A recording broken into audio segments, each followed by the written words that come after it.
Chapter 18. "We met last May in the reading room of the British Museum," said Arsenault, as he and Sebastian walked along the placid waters of the Serpentine.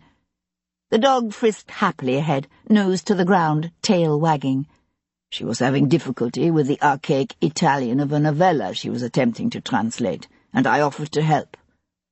"So you're a scholar?" "I was trained to be, yes. But France has little use for scholars these days. Only soldiers." He gazed out across the park's open fields to where His Majesty's finest were drilling in the fierce sunshine. "One of the consolations of being a prisoner of war has been the opportunity to continue my studies." "This novella you mentioned, what was it?" "A now obscure elaboration of a part of the Arthurian legend called La Donna di Scalotta." "The Lady of Shalott," said Sebastian thoughtfully. The Frenchman brought his gaze back to Sebastian's face. "You know it?" he said in surprise. "I've heard of it, but that's about it. It's a tragic tale of a beautiful maiden who dies for the love of a handsome knight. Sir Lancelot." "Yes." "Convenient, isn't it, the way Camelot, Lancelot, and Shalott all happen to rhyme?" Arsenault laughed out loud. "Very convenient." Sebastian said, "Were you in love with her?" The laughter died on the Frenchman's lips as he lifted his shoulders in a shrug that could have meant anything, and looked away. It occurred to Sebastian, watching him, that the lieutenant appeared young because he was. Probably no more than 24 or 5, which would make him several years younger than Gabrielle. "Well, were you?" They walked along in silence, the sun warm on their backs, the golden light of the afternoon drenching the green of the grass and trees around them. Just when Sebastian had decided the Frenchman wasn't going to answer, he said softly, "Of course I was. At least a little. Who wouldn't be? She was a very beautiful woman, brilliant and courageous and overflowing with a zest for life. While His voice broke, and he had to swallow hard before he could continue. "I've been very lonely here in England." "Was she in love with you?" "Oh, no. There was nothing like that between us. We were friends, fellow scholars. Nothing more." Sebastian studied the Frenchman's lean profile. He had softly curling brown hair and a sprinkle of cinnamon-coloured freckles high across his cheeks that gave him something of the look of a schoolboy. At the moment, the freckles were underlain by a faint betraying flush. "When did you last see her?" Sebastian asked. "Wednesday evening, I believe it was. She used to bring her young cousins here to the park to sail their boats on the Serpentine. I would meet them sometimes. The boys liked to play with chiens." Sebastian glanced over at the brown and black mongrel now loping methodically from tree to tree in a good-natured effort to mark all of Hyde Park as his own personal territory.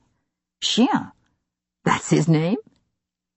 Chien was simply the French word for dog. I thought if I gave him a name I might become too attached to him.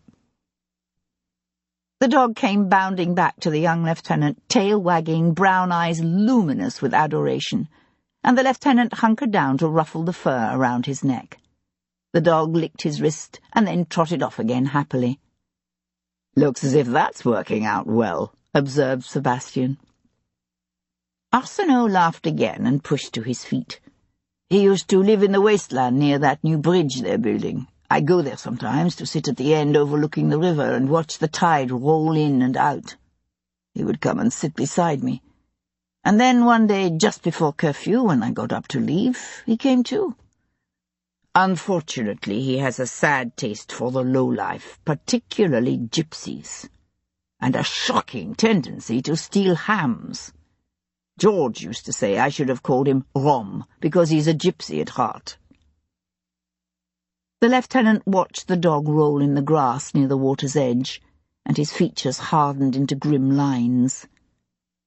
After a moment he said, "Do you think George and Alfred are dead too?" "They may be. Or they could simply have been frightened by what happened to their cousin and run away to hide.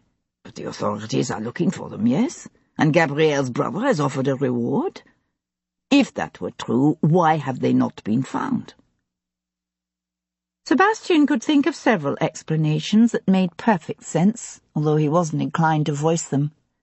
Small boys were a valuable commodity in England, frequently sold as climbing boys by the parish workhouses, or even by their own impoverished parents.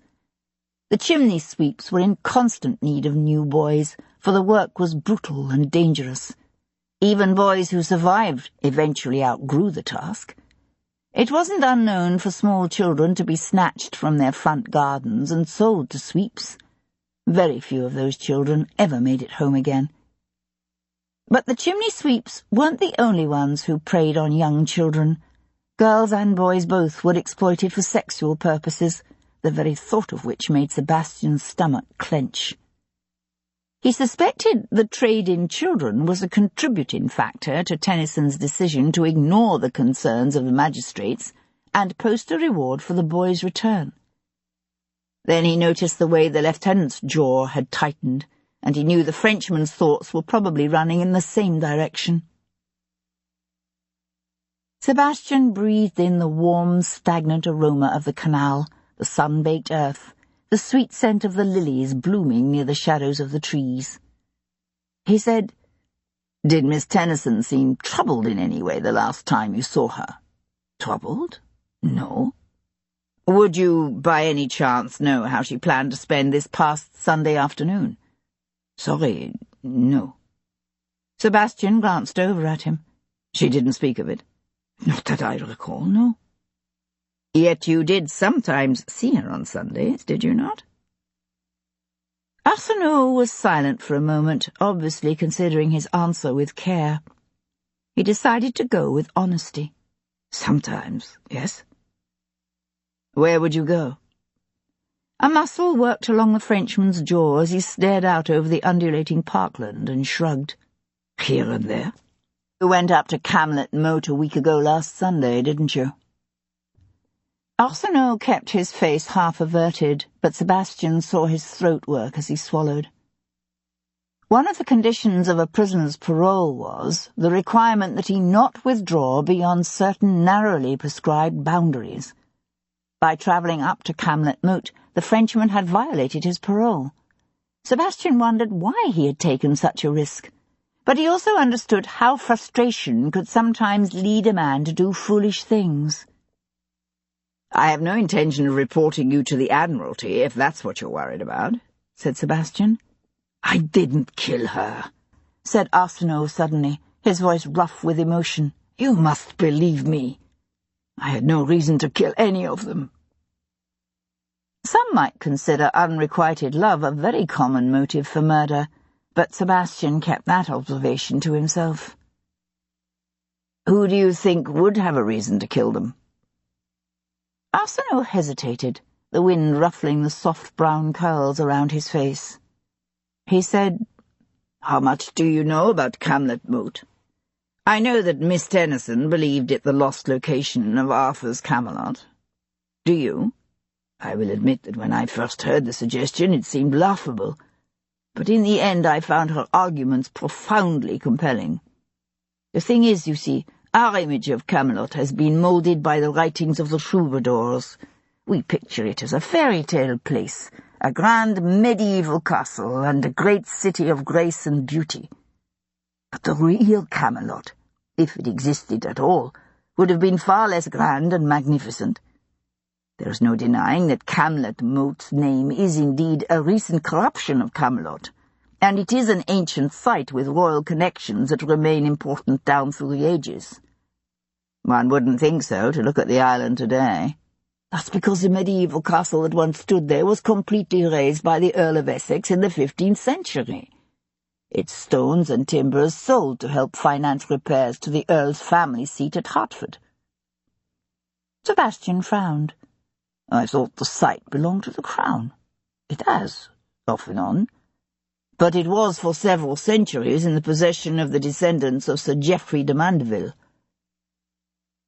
Every schoolboy in England was familiar with Sir Geoffrey de Mandeville, one of the most notorious of the robber barons spawned by the chaos of the 12th century, when William the Conqueror's grandchildren, Matilda and Stephen, did their best to turn England into a wasteland in their battle for the throne. Accumulating a band of black knights, de Mandeville pillaged and looted from Cambridge to Ely to the Abbey of Ramsey. The treasure he amassed in the course of his bloody career, a king's ransom in gold and coins and precious gems, had reportedly never been found. "There is a legend," said Arsenault, "that de Mandeville buried his treasure at Camlet Moat. They say that when he was attainted for high treason, he hid on the island in a hollow oak tree overhanging a well. The tree broke beneath his weight, and he fell into the well and drowned. Now his ghost haunts the island, guarding his treasure and reappearing to bring death to anyone who would dare lay hands upon it." "Don't tell me you believe this nonsense." Arsenault smiled. "No, but that doesn't mean that other people don't." "Are you suggesting Gabrielle Tennyson might have been killed by a treasure hunter?" "I know they had difficulty with someone digging at the site during the night and on Sundays too. The workmen would frequently arrive in the morning to find great gaping holes at various points around the island. She was particularly disturbed by some damage she discovered last week. She suspected the man behind it was Winthrop's own foreman, a big red-headed rogue named Rory Forster, but she had no proof. She thought whoever was digging at the site was looking for de Mandeville's treasure." The Frenchman nodded. "My fear is that if she and the lads did decide to go up there again last Sunday, they may have chanced upon someone looking for de Mandeville's treasure. Someone who—" His voice trailed away, his features pinched tight with the pain of his thoughts. "When you went with Miss Tennyson to the site, how did you get there?" "But I didn't," he began, only to have Sebastian cut him off. "All right, let's put it this way. If you had visited the site last Sunday, how would you have travelled there?" The Frenchman gave a wry grin. "In a hired gig." "Why?" "Because it's one of the more puzzling aspects of this murder. Bow Street has yet to discover how Miss Tennyson travelled up to the moat the day she was killed. You have no ideas?"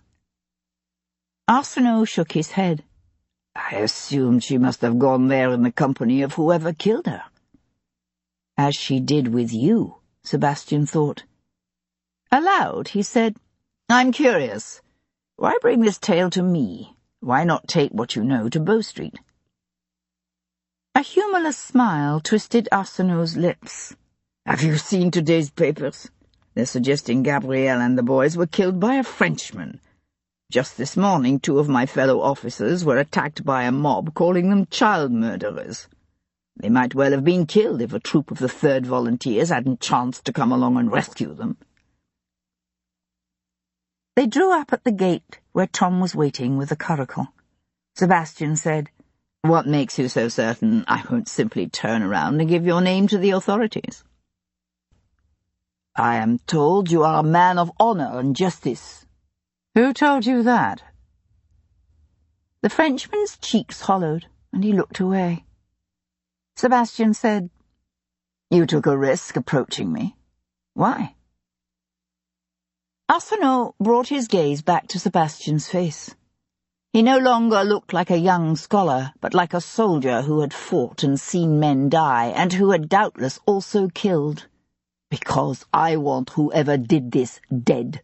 It's as simple as that." The 2 men's gazes met and held. They had served under different flags, perhaps even unknowingly faced each other on some field of battle. But they had more in common with each other than with those who had never held the bloodied, shattered bodies of their dying comrades in their arms, who had never felt the thrum of bloodlust coursing through their own veins, who had never known the fierce rush of bowel-loosening fear, or the calm courage that can come from the simple, unshrugging acceptance of fate. "The authorities will figure out who you are eventually," said Sebastian. "Yes, but it won't matter if you catch the man who actually did kill them first." The Frenchman bowed, one hand going to his hip as if to rest on the hilt of a sword that was no longer there. "My lord?" Sebastian stood beside his curricle and watched the Frenchman limp away toward the river, the scruffy brown and black dog trotting contentedly at his side. Sebastian's first inclination was to dismiss the man's tale of ghosts, robber barons, and buried treasure as just so much nonsense. But he had a vague memory of Lovejoy saying something about a local legend linking some ancient Templar knight to the moat. "Was that the frog you've been looking for, Governor?" asked Tom. Sebastian leapt into the curricle's high seat. "He says he is." "You don't believe him?" "When it comes to murder, I'm not inclined to believe anyone." Sebastian gathered his reins, then paused to look over at his tiger. "Do you believe in ghosts, Tom?" "Me? Get on with you, Governor." The boy showed a gap-toothed grin. "You saying that frog is a ghost?" "No. But I'm told some people do believe Camlet Moat is haunted." "By the lady what got herself killed there?" "By a 12th century Black Knight." Tom was silent for a moment. Then he said, "Do you believe in ghosts, Governor?" "No." Sebastian turned the chestnuts' heads toward the road north. "But I think it's time we took another look at Camelot."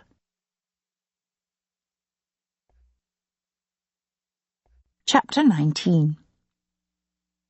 Alistair St. Cyr, Earl of Hendon and Chancellor of the Exchequer, slammed his palm down on the pile of crude broadsheets on the table before him. "I don't like this. I don't like it at all. These bloody things are all over town. And I tell you they're having more of an effect than one could ever have imagined. Why, just this morning I overheard 2 of my housemaids whispering about King Arthur. Housemaids! We've heard this nonsense before, about how the time has come for the once and future king to return from the mists of bloody Avalon and save England from both Boney and the House of Hanover. But this is different. This is more than just a few yokels fantasizing over their pints down at the local. Someone is behind this, and if you ask me, it's Napoleon's agents." Jarvis drew his snuff-box from his pocket and calmly flipped it open with one practised finger. "Of course it's the work of Napoleon's agents." Hendon looked at him from beneath heavy brows. "Do you know who they are?" "I believe so." Jarvis lifted a pinch of snuff to one nostril and sniffed. "But at this point it's more than a matter of simply closing down some basement printing press. The damage has been done. This appeal to a messianic hero from our glorious past has resonated with the people and taken on a life of its own. How the bloody hell could something like this have aroused such a popular fervour? I suppose one could, with justification, blame the success of the pulpit. When people fervently believe the Son of God will return someday to save them, it makes it easier to believe the same of King Arthur." "That's blasphemy." "I'm not talking about religion. I'm talking about credulity and habits of thought." Hendon swung away to go stand beside the window and stare down at them all. "I'll confess that at first I found it difficult to credit that there are people alive today who could actually believe that Arthur will return literally. I had supposed these pamphlets were simply tapping into the population's yearning for an Arthur-like figure to appear and save England. But an appalling number of people do seem to genuinely believe Arthur is out there right now, on the Isle of Avalon, just waiting for the right moment to come back." Jarvis raised another pinch of snuff and inhaled it with a sniff. "I fear the concept of a metaphor is rather above the capacity of the hoi polloi." Hendon turned to look at him over one shoulder. "So, what is to be done?" Jarvis closed his snuff-box and tucked it away with a bland smile. "We are working on that." Sebastian had expected to find the moat overrun with parties of searchers eager for the chance to collect the reward posted by Gabrielle Tennyson's brother. Instead, he reined in beneath the thick leafy canopy at the top of the ancient embankment to look out over an oddly deserted scene, the stagnant water disturbed only by a quick splash and the disappearing ripples left in the wake of some unseen creature. He could hear the searchers, but only faintly, the thickness of the wood muffling the distant baying of hounds and the halloos of the men beating the surrounding countryside. Here, all was quiet in the August heat. "Cool," whispered Tom. "This place gives me the goosies, it does."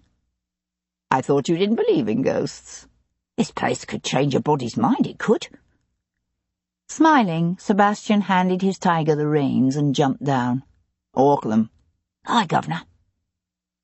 A distant scuffing noise, as of a shovel biting dirt, carried on the breeze. Sebastian turned toward the sound. The site was obviously not as deserted as it had first appeared. The land bridge to the island lay on the eastern side of the moat. He crossed it warily, one hand on the pistol in his pocket. Sir Stanley had run his excavation trenches at right angles on the far side of the bridge, where at one time a drawbridge might have protected the approach to the now vanished castle. The rushing sound of cascading dirt cut through the stillness, followed again by the scrape of a shovel biting deep into loose earth. Sebastian could see him now, a big, thickly muscled man with golden red hair worn long, so that it framed his face like a lion's mane. He had the sleeves of his smock rolled up to expose bronzed, brawny arms, and rough trousers tucked into boots planted wide, as he worked shovelling dirt back into the farthest trench. He caught sight of Sebastian and paused, his chest rising and falling with his hard breathing. He was a startlingly good-looking man, with even features, and 2 dimples that slashed his cheeks when he squinted into the sun. He swiped the back of one sinewy arm across his sweaty face, and his gaze locked with Sebastian's. "You Rory Forster?" Sebastian asked. The man slammed his shovel into the dirt pile and wrenched it sideways, sending a slide of dark loam over the edge into the trench. "Oh, yeah? I take it Sir Stanley has decided to end the excavations." The man had a head built like a battering ram, with a thick neck and a high forehead, his eyes pale blue and thickly lashed and set wide apart. "'Pears that way, don't it?" he said, without looking up again. Sebastian let his gaze drift around the otherwise deserted site. "Where's the rest of your crew?" "Sir Stanley told them they could go look for them nippers." "You're not interested in the reward?"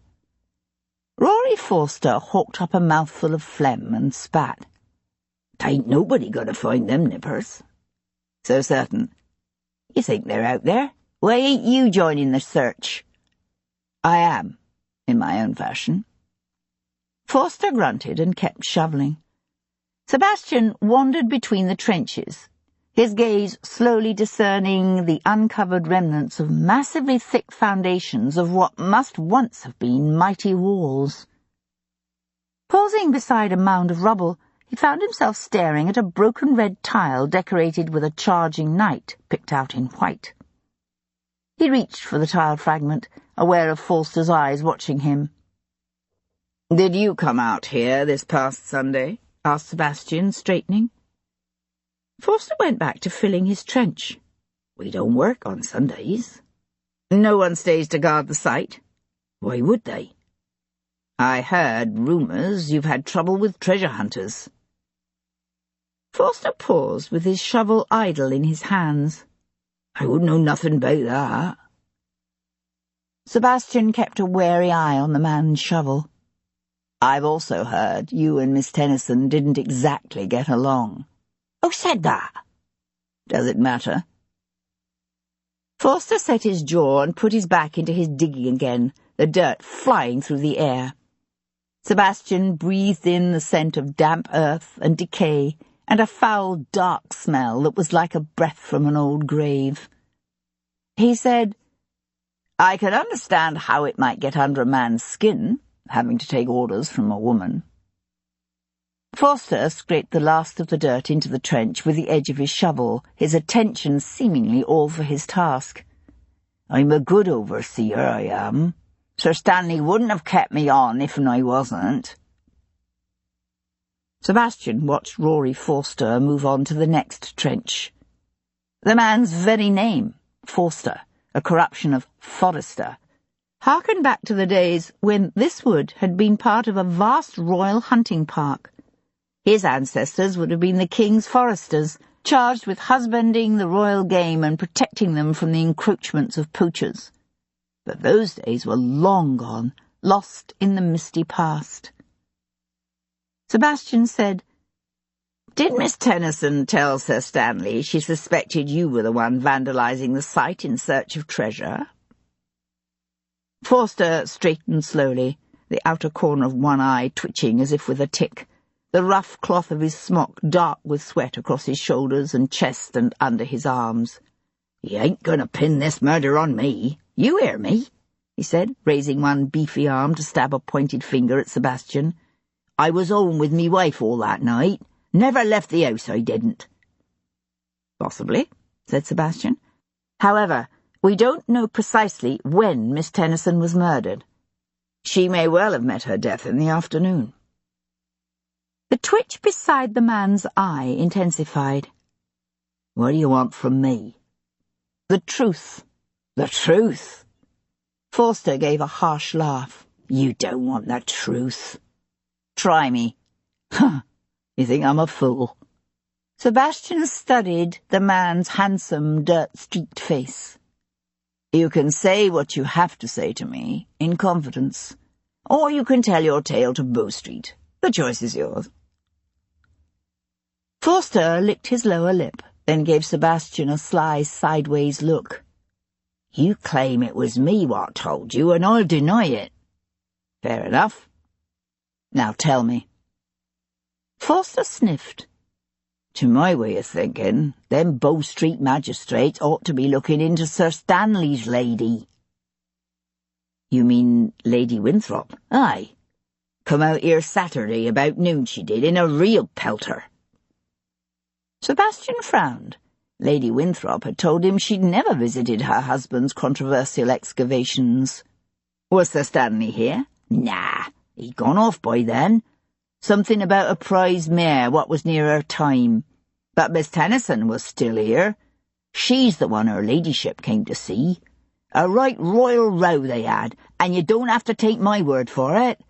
Ask any of the lads working the trenches that day, they'll tell you." "What was the argument about?" "I couldn't catch the sense of most of it. Her ladyship asked to speak to Miss Tennyson in private, and they walked off a ways, just there." Forster nodded toward the northeastern edge of the island, where a faint path could be seen winding through the thicket of bushes and brambles. "But you did hear something," said Sebastian. "Aye. Heard enough to know it was Sir Stanley they was fighting about. And as she was leaving, I heard her ladyship say, 'Cross me, young woman, and ye'll be sorry.'" Chapter 20. "You're certain you heard her right?" asked Sebastian. The foreman sniffed. "You don't believe me? Ask some of the lads what was here that day. Or better yet, ask her ladyship herself. But like I said, if you let on 'twas me what told you, I'll deny it. I'll deny it to your face." "Who are you afraid of?" asked Sebastian. "Sir Stanley? Or his wife?" Forster huffed a scornful laugh. "Anybody ain't afraid of them two is a fool. Oh, they're grand and respectable, ain't they? Living in that big house and hobnobbing with the king hisself. But I hear tell Sir Stanley he started out as some clerk with little more'n and a sixpence to scratch hisself with. How d'you think he got all that money, And how many bodies you think he walked over to get it? And Lady Winthrop, she's worse than him any day of the week. Sir Stanley, he'll leave you alone as long as you're not standing between him and something he wants. But Lady Winthrop, she'd destroy a man out of spite, just because she's mean." Some 20 minutes later, Sebastian's knock at Trent House's massive doors was answered by a stately, ruddy-faced butler of ample proportions, who bowed and intoned with sepulchral detachment, "I fear Sir Stanley is not at present at home, my lord." "Actually, I'm here to see Lady Winthrop, and there's no point in telling me she's not at home either," said Sebastian cheerfully when the butler opened his mouth to do just that, "because I spotted her in the gardens when I drove up, and I'm perfectly willing to do something vulgar like cut around the outside of the house and accost her directly, if you're too timid to announce me."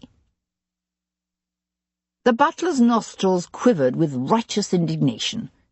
Then he bowed again and said, "This way, my lord."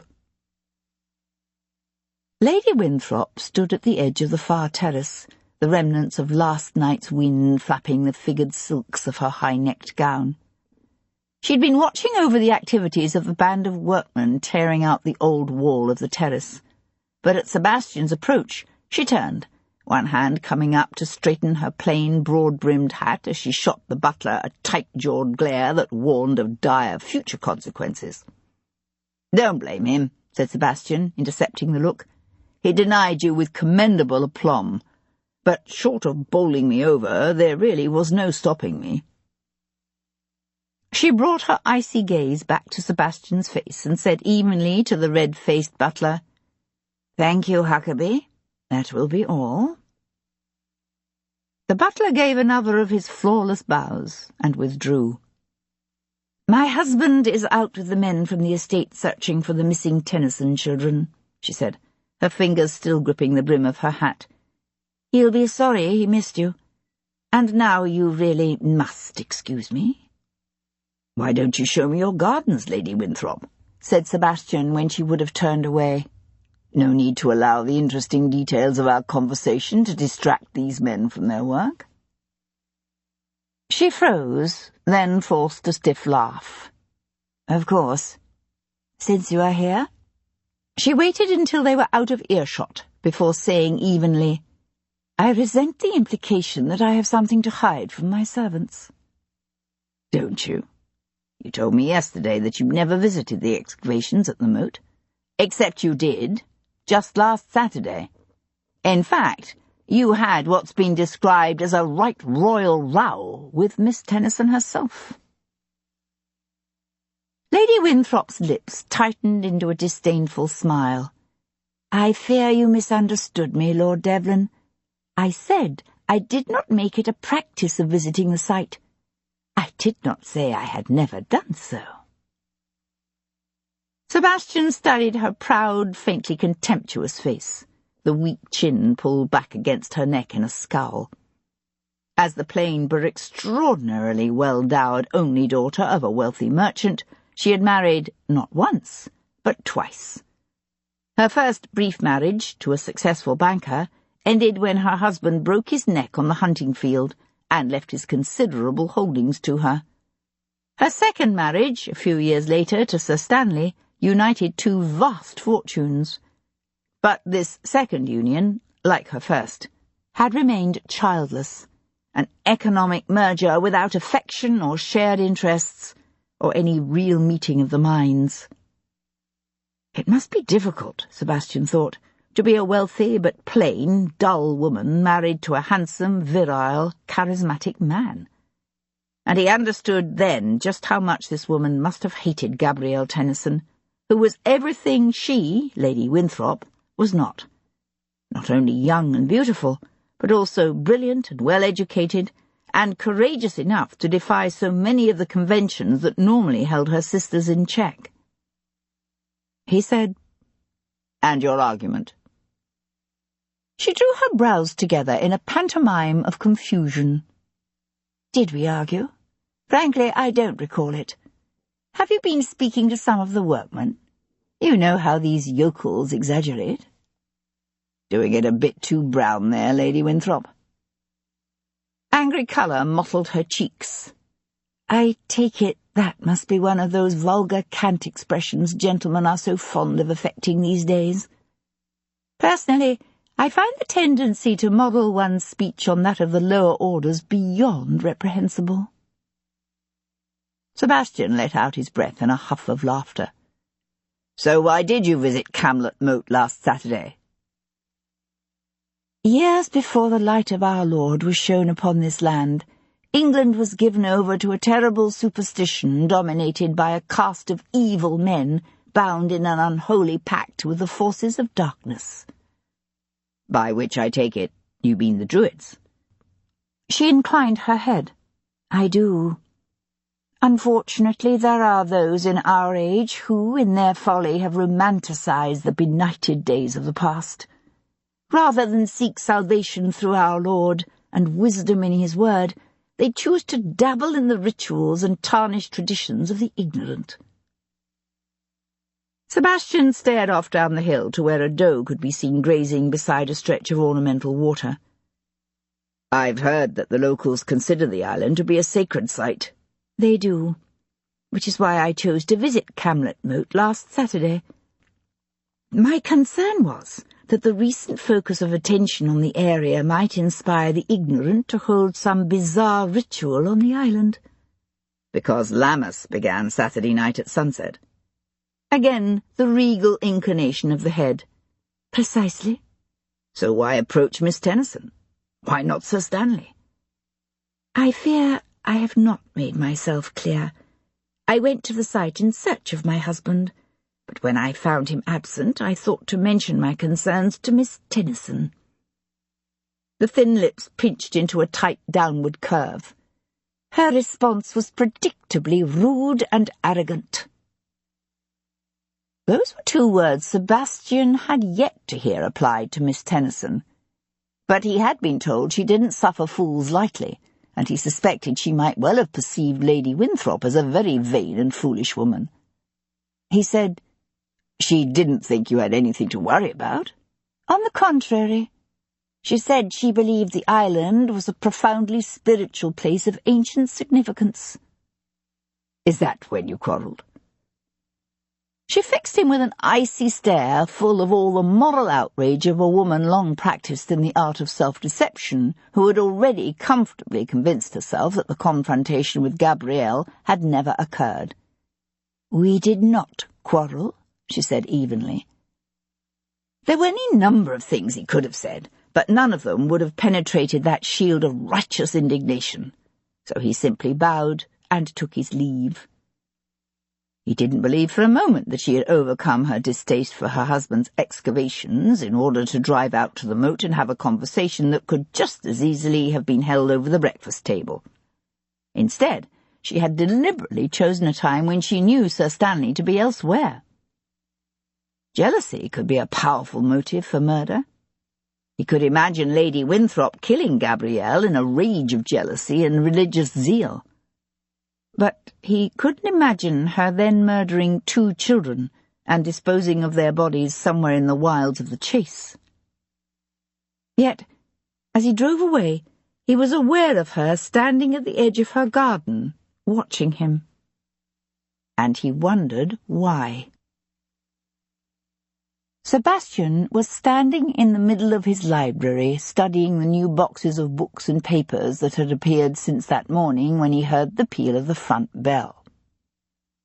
A moment later, Moray paused in the library's entrance to clear his throat. "Yes?" prompted Sebastian, when the majordomo seemed temporarily at a loss for words. "A personage to see you, my lord." "A personage?" "Yes, my lord. I've taken the liberty of putting him in the drawing-room." Sebastian studied the majordomo's painfully wooden face. Moray normally left personages cooling their heels in the hall. "I'll be right up," he said.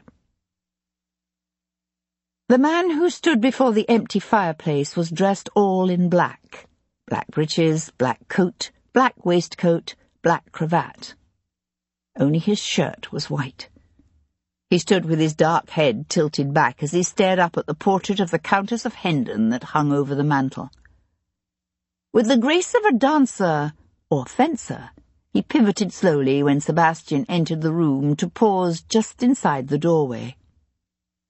"So we meet," said Sebastian, and carefully closed the door behind him.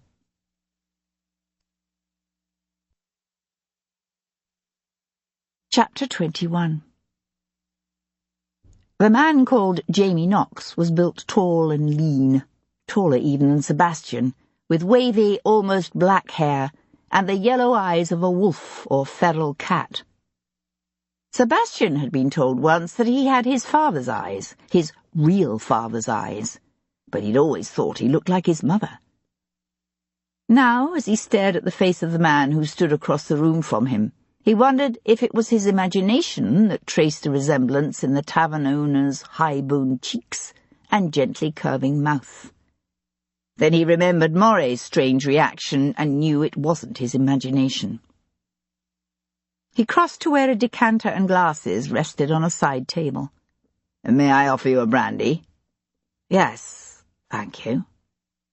The inflections were similar to that of the curly-headed man of the night before.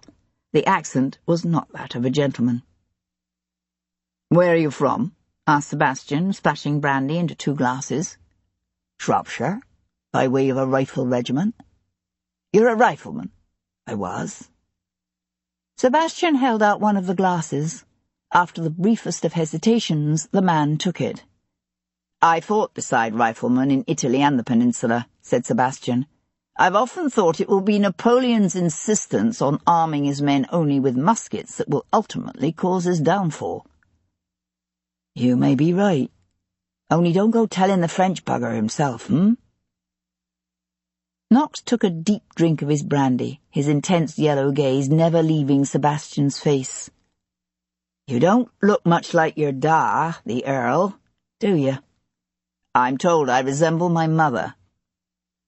Jamie Knox jerked his chin toward the portrait over the mantel. "That her?" "Yes." He took another sip. "I never knew my father. My mother said he was a cavalry captain." "Your father ever in the cavalry?" "Not to my knowledge."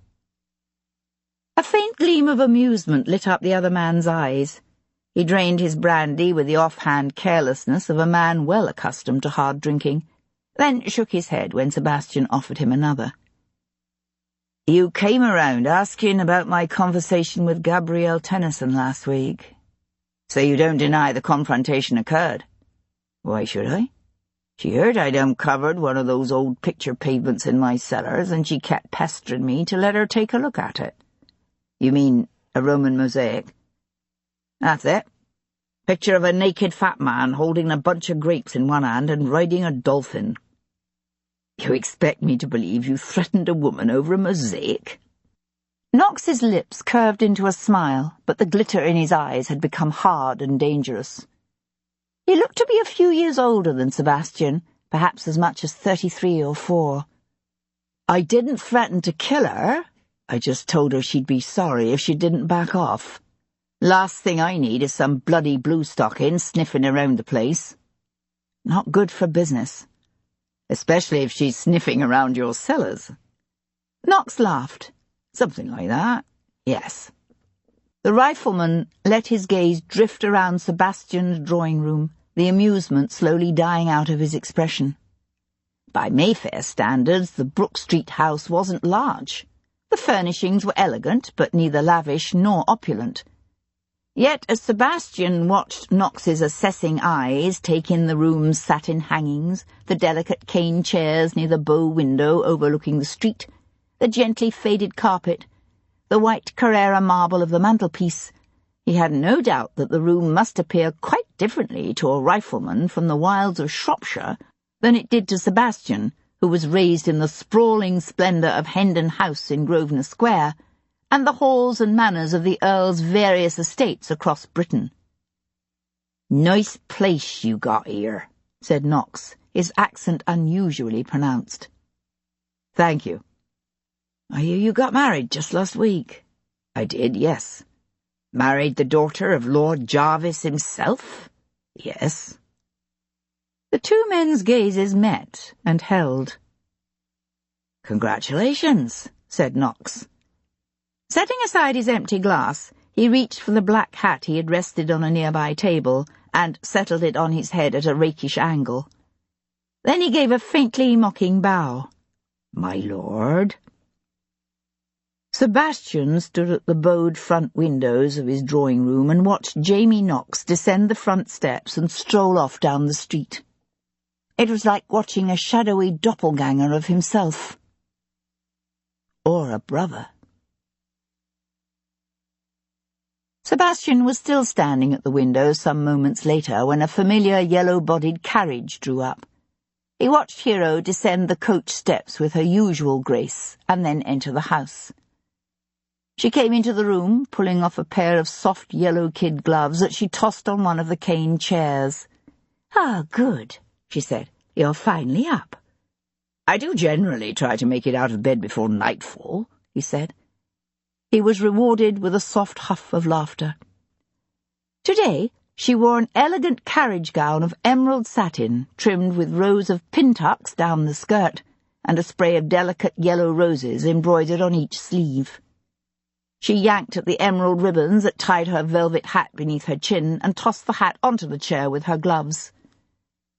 "I've just come from an interesting conversation with Mary Bourne." "Who?" "Mrs. Bourne. She's sister to both Charles Tennyson Dynecourt and the Reverend Tennyson, the father of the 2 missing boys." Sebastian frowned. He had a vague recollection of Dynecourt mentioning a sister staying with him. "Is she like her brother Dynecourt?" "Oh, no, she's far worse. She's a saint, you know." Sebastian laughed out loud. "No, it's true. I mean that quite literally. She's a Calvinist. You can have no notion of the misery it brings her, knowing that she alone can look forward to the joys awaiting her in heaven, whilst the vast majority of her family is doomed to suffer the everlasting torments of hell." "She actually told you that?" "She did. Personally, I suspect she derives enormous satisfaction from the comfortable conviction that she is one of the chosen elite, while everyone around her is doomed to burn. But then, self-perception is not one of her strong suits."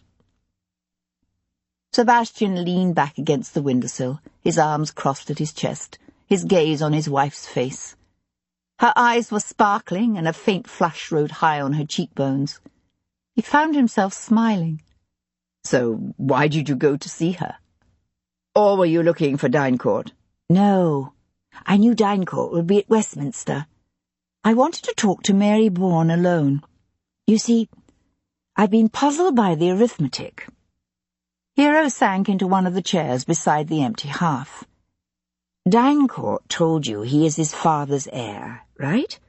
Except Dynecourt is only 28, while little George Tennyson, the elder of the missing boys, is 9 years old. That means that if Dynecourt's brother were indeed a younger son, he would need to have sired his own son at the tender age of 17. Obviously possible, but unlikely, given that he is in holy orders." "So what did you discover?" "That the boy's father is actually 34 years old." Sebastian pushed away from the window. "You're certain?" "Are you suggesting the woman might have mistaken the ages of her own brothers? Dynecourt is the baby of the family. He's younger than his brother by a full 6 years." The bells of the Abbey were tolling 7 when Dynecourt emerged from Westminster Hall and turned toward Parliament Street. The setting sun soaked the ancient buildings with a rich tea-coloured light and cast long shadows across the paving. Sebastian fell into step beside him. The MP cast a quick look at Sebastian, then glanced away without slackening his pace. There was neither surprise nor puzzlement on his smoothly handsome features. "I've just received a note from my sister Mary, telling me she enjoyed a visit from Lady Devlin this afternoon. My sister is an earnest but guileless woman. As such, she is frequently slow to see the subterfuge in others. It wasn't until some time after Lady Devlin's departure that my sister began to ponder the direction their conversation had taken." Sebastian showed his teeth in a smile. "Ah, yes. Lady Devlin is quite practised in the arts of guile and subterfuge, is she not?" Dynecourt pressed his lips together and kept walking.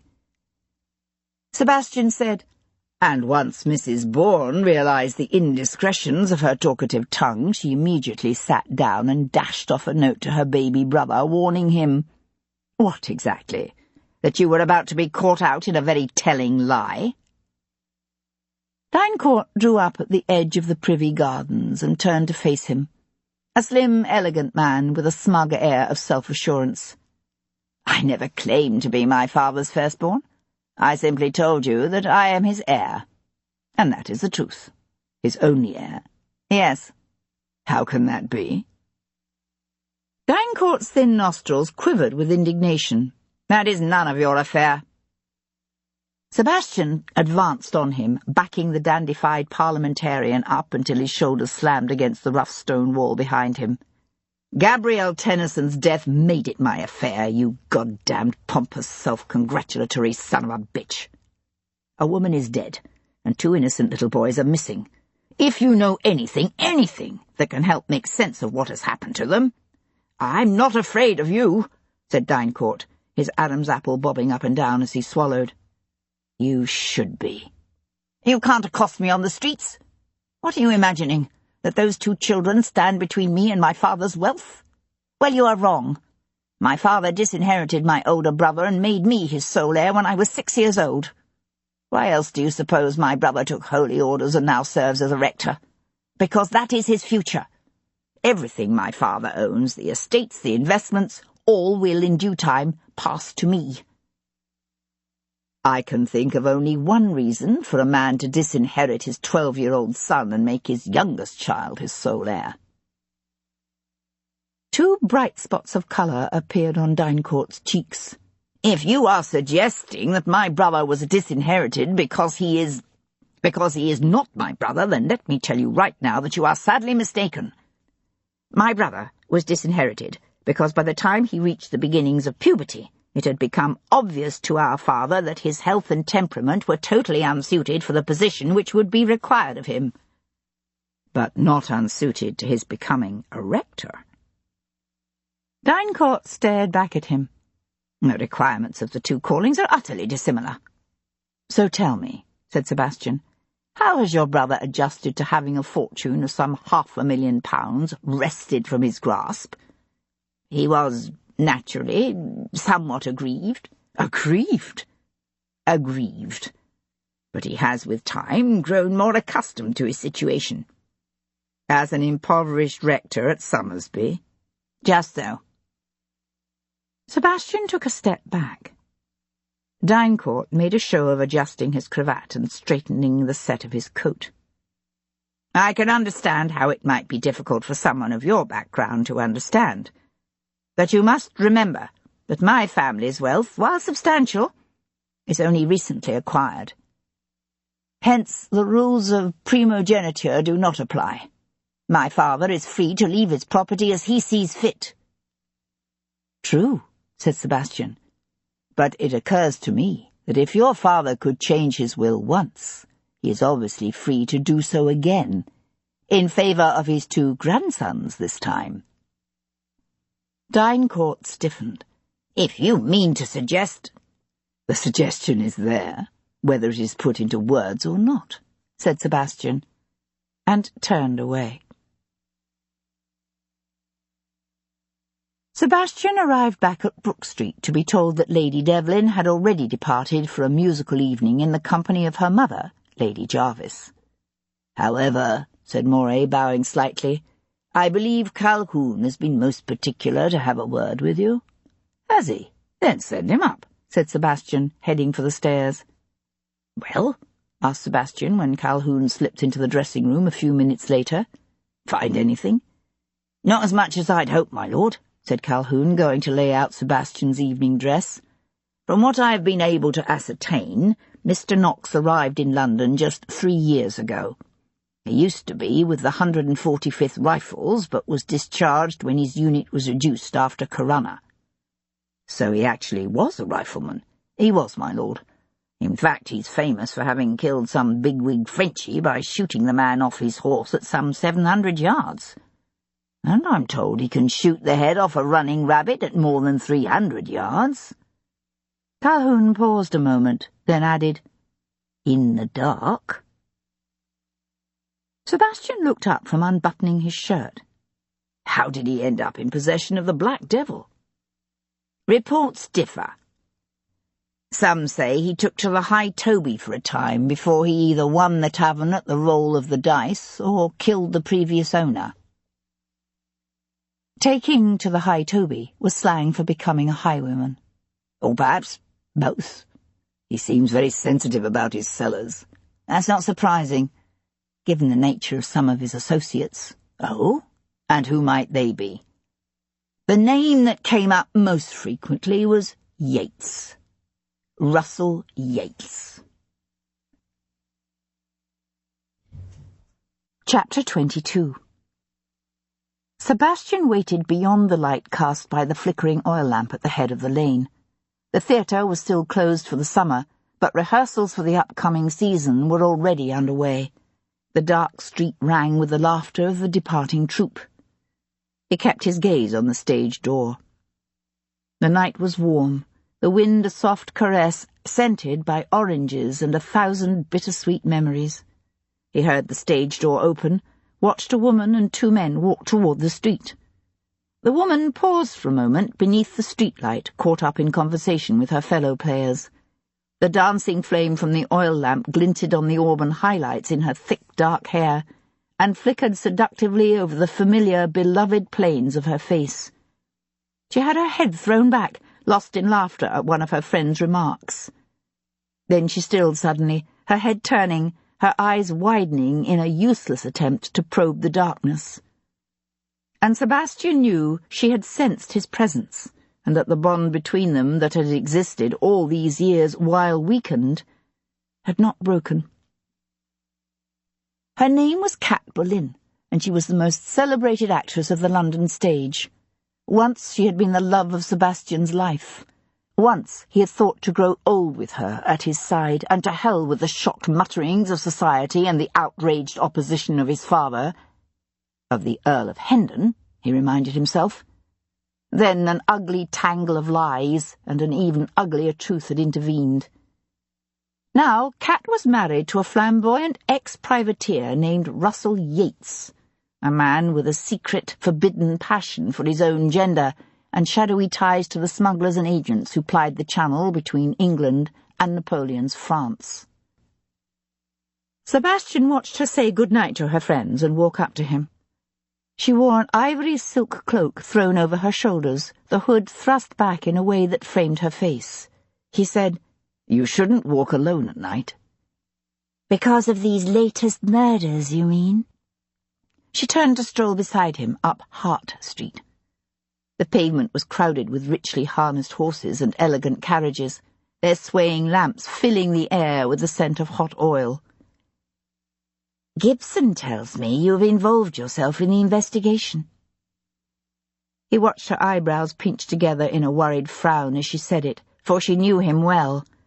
She knew the price he paid with each descent into the dark world of fear and hatred, greed and despair that inevitably swirled around a murder.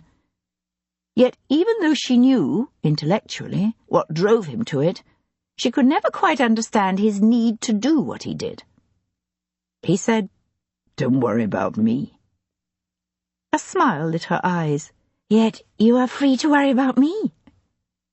The smile faded as she paused to turn toward him, her gaze searching. She had deeply set eyes, thickly lashed and of a uniquely intense blue that she had inherited from her natural father, the Earl of Hendon. And every time he looked into them, he knew a searing pain that was like a dagger thrust to the heart. She said, "You're not here for the sake of Auld Lang Syne, Sebastian." "What is it?"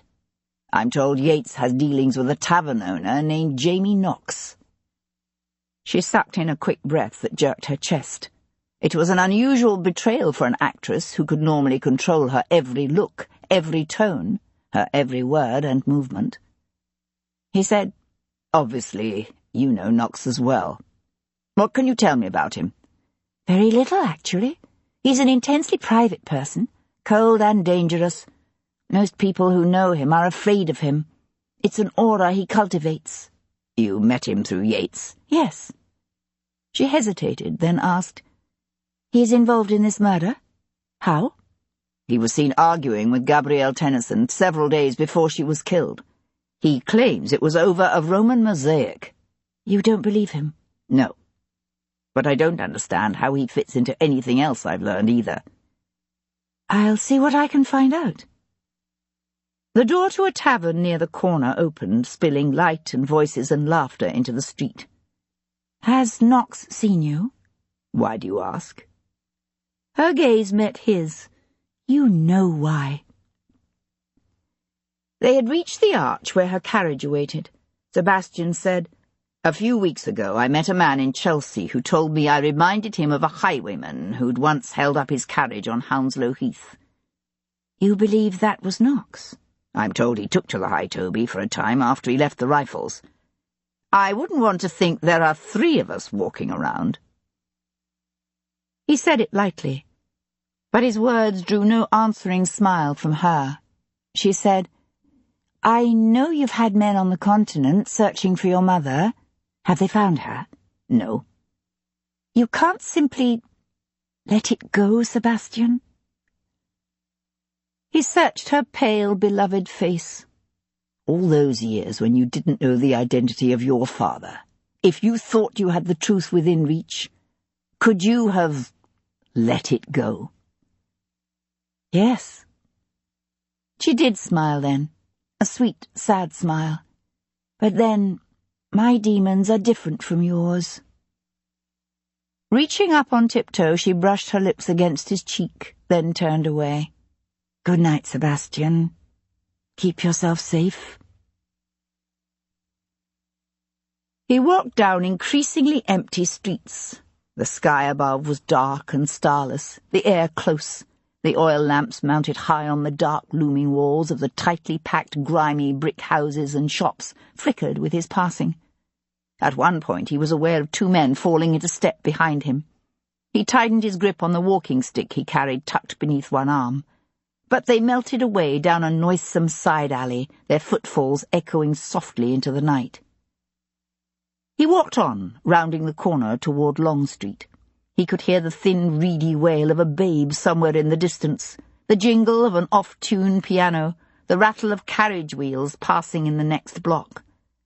And from the murky shadows of a narrow passageway up ahead came a soft whisper, "C'est lui." He drew up just as the same 2 men burst from the passage and fanned out to take up positions, one in front of him, the other to his rear. Whirling, Sebastian saw the glint of a knife in the hand of one. The other, a big fair-haired man in dark trousers and high leather boots, carried a cudgel he slapped tauntingly against his left palm. "Watch!" shouted Sebastian as the man raised the club over his head. "Watch, I say!" Before the man could bring the club down, Sebastian rushed him, the walking stick whistling through the air toward the assailant's head. The man threw up his left arm, blocking Sebastian's blow at the last instant. The impact shattered the ebony shaft of the walking stick, shearing it off some 8 inches from Sebastian's fist. But the shock of the unexpected counterattack was enough to send the man staggering back. He lost his footing and went down. His companion growled, "Bâtard!" "Watch!" shouted Sebastian again, swinging around just as the second man, smaller, leaner, darker than his companion, lunged, his knife held in an underhanded grip. Sebastian tried to parry the man's thrust with the broken shaft of the walking stick, and felt the blade slip off the wood to slice along his forearm. Then the man on the ground closed his hands around Sebastian's ankle and yanked. Lurching backward, Sebastian stumbled over the fallen man and went down, bruising his hip on a loose cobblestone as he rolled. Swearing long and hard, he grabbed the cobblestone as he surged up onto his knees. The man with the cudgel took a swipe. Sebastian ducked, then came up to smash the stone into the side of his attacker's head with a bone-crushing plonk. The man reeled back, eyes rolling up, the side of his face a sheet of gore. Panting hard, Sebastian reached into his boot and yanked his own dagger from its hidden sheath. The knife clenched in one hand, the bloody rock still gripped in the other, he rose into a low crouch. "Come on, you bastard," he spat, his gaze locking with that of his remaining assailant. The man was clean-shaven and relatively young, no more than 30, his coat worn but clean, his cravat simply but neatly tied. He licked his lower lip, his gaze flicking from Sebastian to the still figure lying between them in a spreading pool of blood. His nostrils flared on a quickly indrawn breath. "Well?" said Sebastian. The man turned and ran. Sebastian slumped back against the brick wall, his injured arm cradled against his chest, his blood thrumming in his ears, his gaze on the dead man beside him. Chapter 23. "Ghastly," said Sir Henry Lovejoy, peering down at the gory head of the dead man sprawled on the pavement at their feet. The watch had arrived, panting, only moments after the attack on the Viscount, who sent the man running to Bow Street just blocks away. Now Sir Henry shifted his glance to Lord Devlin. "Who is he? Do you know?" "Never saw him before," said Devlin, stripping off his cravat to wind around his bleeding arm. "And his companion, who fled, was also unfamiliar to me." Lovejoy forced himself to look more closely at the dead man. "I suppose they could have been common footpads after your pocketbook." "They could have been. But you don't think so?" "I must confess he doesn't exactly have the look of a footpad. He is also French." "French? Oh dear, I don't like the sound of that. Do you think there could be some connection between this incident and the Tennyson murders?" "If there is, I'll be damned if I can see it." Devlin looked up from wrapping his arm. "Have you found the children's bodies, then?" "What? Oh, no, not yet. But with each passing day it becomes increasingly difficult to believe that they could still be alive." Lovejoy nodded to the men from the dead house who had arrived with the shell, then stood watching them shift the body. "We've begun to look into the backgrounds of the various men involved in the excavations up at the moat. Some disturbing things are coming to light about this man Rory Forster." Devlin finished tying off the ends of his makeshift bandage. "Such as?"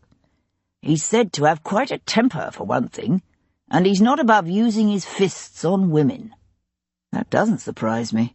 Of course his wife backs up his claim that he was home with her Sunday afternoon and evening, but I wouldn't put it beyond him to bully her into saying it. The problem is, I don't see how he could possibly be the killer." Devlin flexed the hand of his injured arm, testing it. "Why is that?" "Because if he is, how did the Tennysons get up to the moat in the first place? The logical conclusion is they could only have driven up there in the company of their murderer. The same could be said of Sir Stanley Winthrop. If he is the killer, then how the devil did the Tennysons get to Enfield?" Lovejoy cleared his throat. "My colleagues at Bow Street are of the opinion that it is ridiculous even to suggest that Sir Stanley might be involved in any way." Devlin laughed. "There's no doubt it would negatively impact the nation's war effort to have one of the King's leading bankers arrested for murder." Lovejoy studied the blood seeping through the Viscount's makeshift bandage.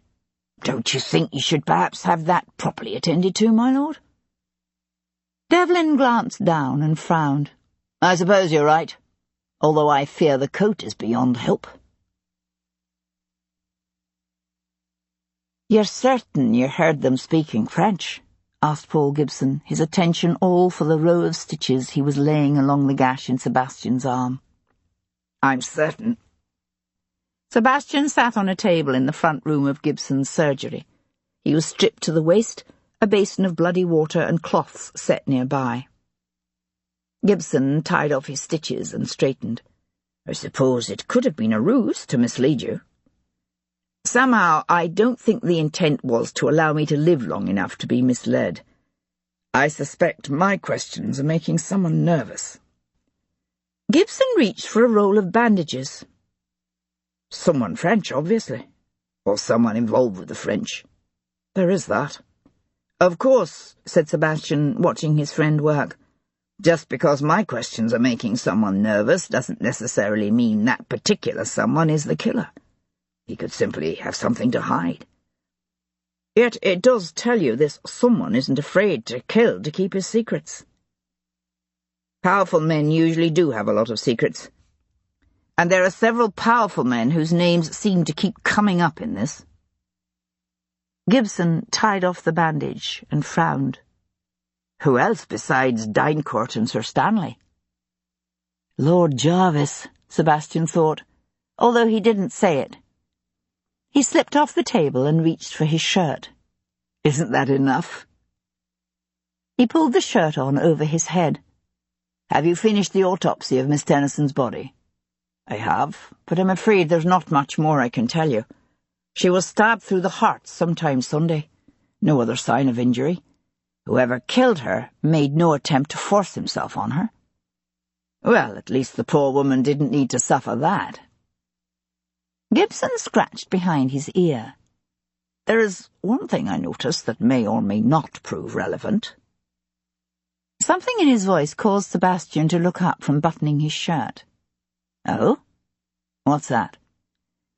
I said she wasn't forced before her death, but then neither was she a maiden. Sebastian expected Hero to have long since retired for the night.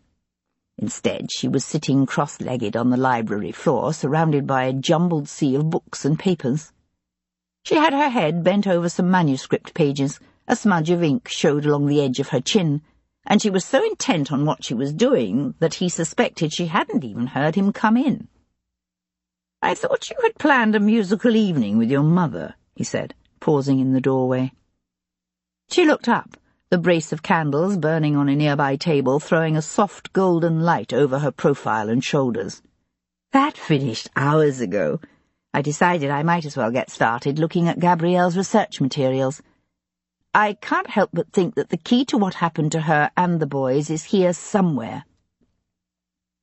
She looked up, her eyes narrowing at the sight of his arm reposing in a sling. You're hurt? Nothing serious. 2 men jumped me in Covent Garden and tried to kill me. And you consider that not serious? He went to sprawl in a chair beside the empty hearth. The attempt to kill me was definitely serious. The wound to my arm is not. Who were they? I don't know for certain about the one I killed, but the one who got away was swearing at me in French.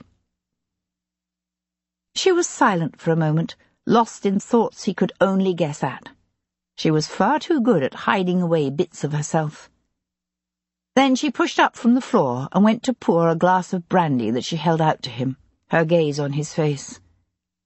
There's something else that you're not telling me, she said. What is it? He took the brandy. Am I so transparent? At times. She sank into the chair opposite and looked at him expectantly.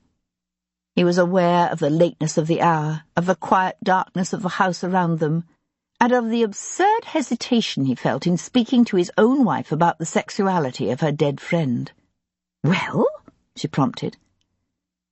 Paul Gibson finished the post-mortem of Miss Tennyson's body. He says she wasn't a virgin.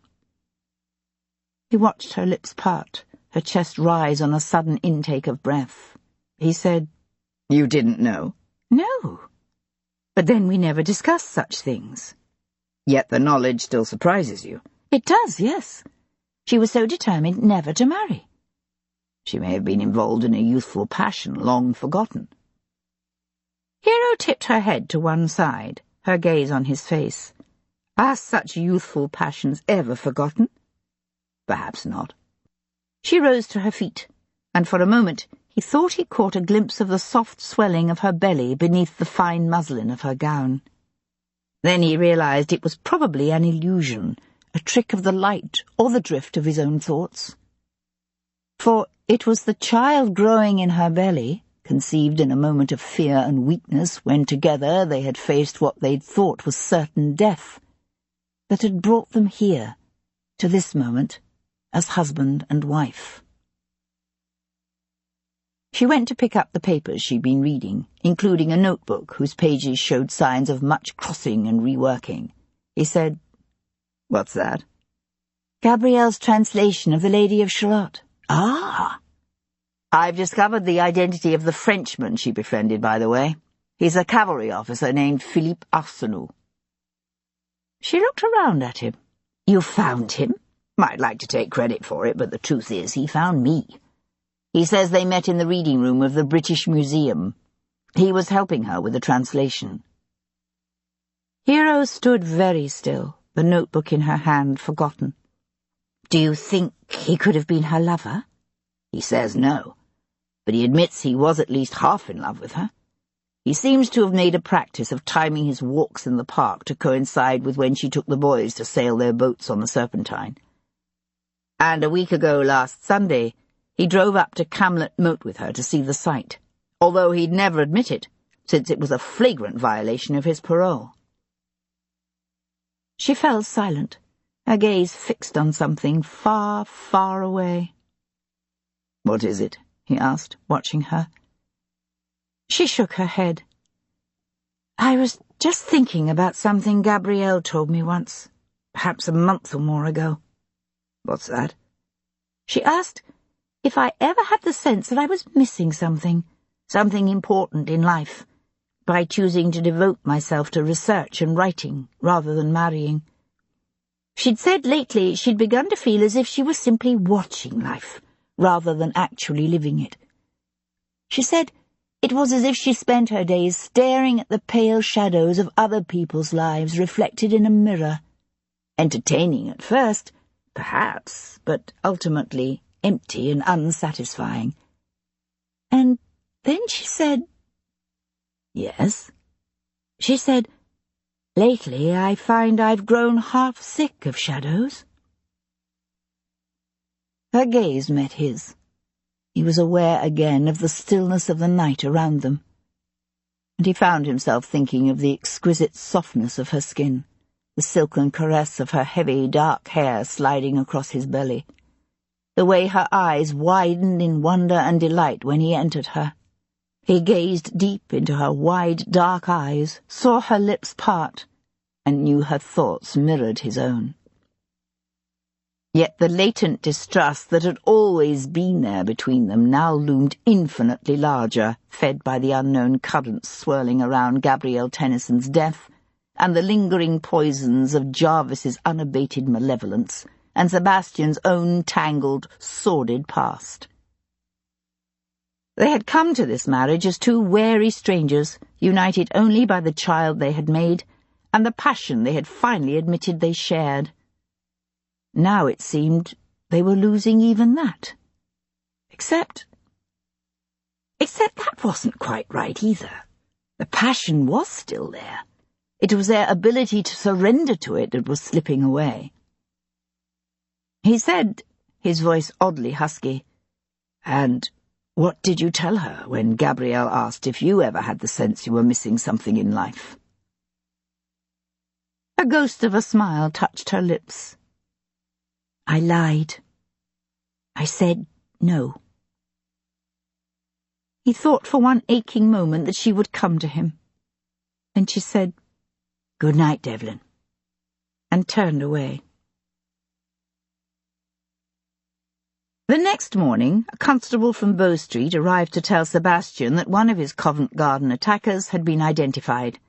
The dead man's name was Gaston Colbert, and he was a French prisoner of war, free on his parole. Chapter 24. Wednesday, 5th of August. Jarvis was at his breakfast table when he heard the distant peal of the bell. A moment later, Hero entered the room, wearing a Shako-styled hat and a walking dress of Prussian blue fashioned à la hussar with epaulettes and double rows of brass buttons up the bodice. She yanked off her gloves as she walked. "Good morning," Jarvis said, calmly cutting a piece of steak. "You're looking decidedly martial today." She came to flatten her palms on the table and lean into them, her gaze hard on his face. "Last night, 2 men tried to kill Devlin. Do you know anything about that?" He laid his knife along the top edge of his plate. "It is my understanding that the assailant whom Devlin dispatched with his typical lethal efficiency was a French officer on his parole. What makes you think the incident has anything to do with me?" "Because I know you." Jarvis took a bite of steak, chewed and swallowed. "I confess I would not be sorry to see someone remove your husband from the landscape. But am I actively attempting to put a period to his existence?" Not at the present moment.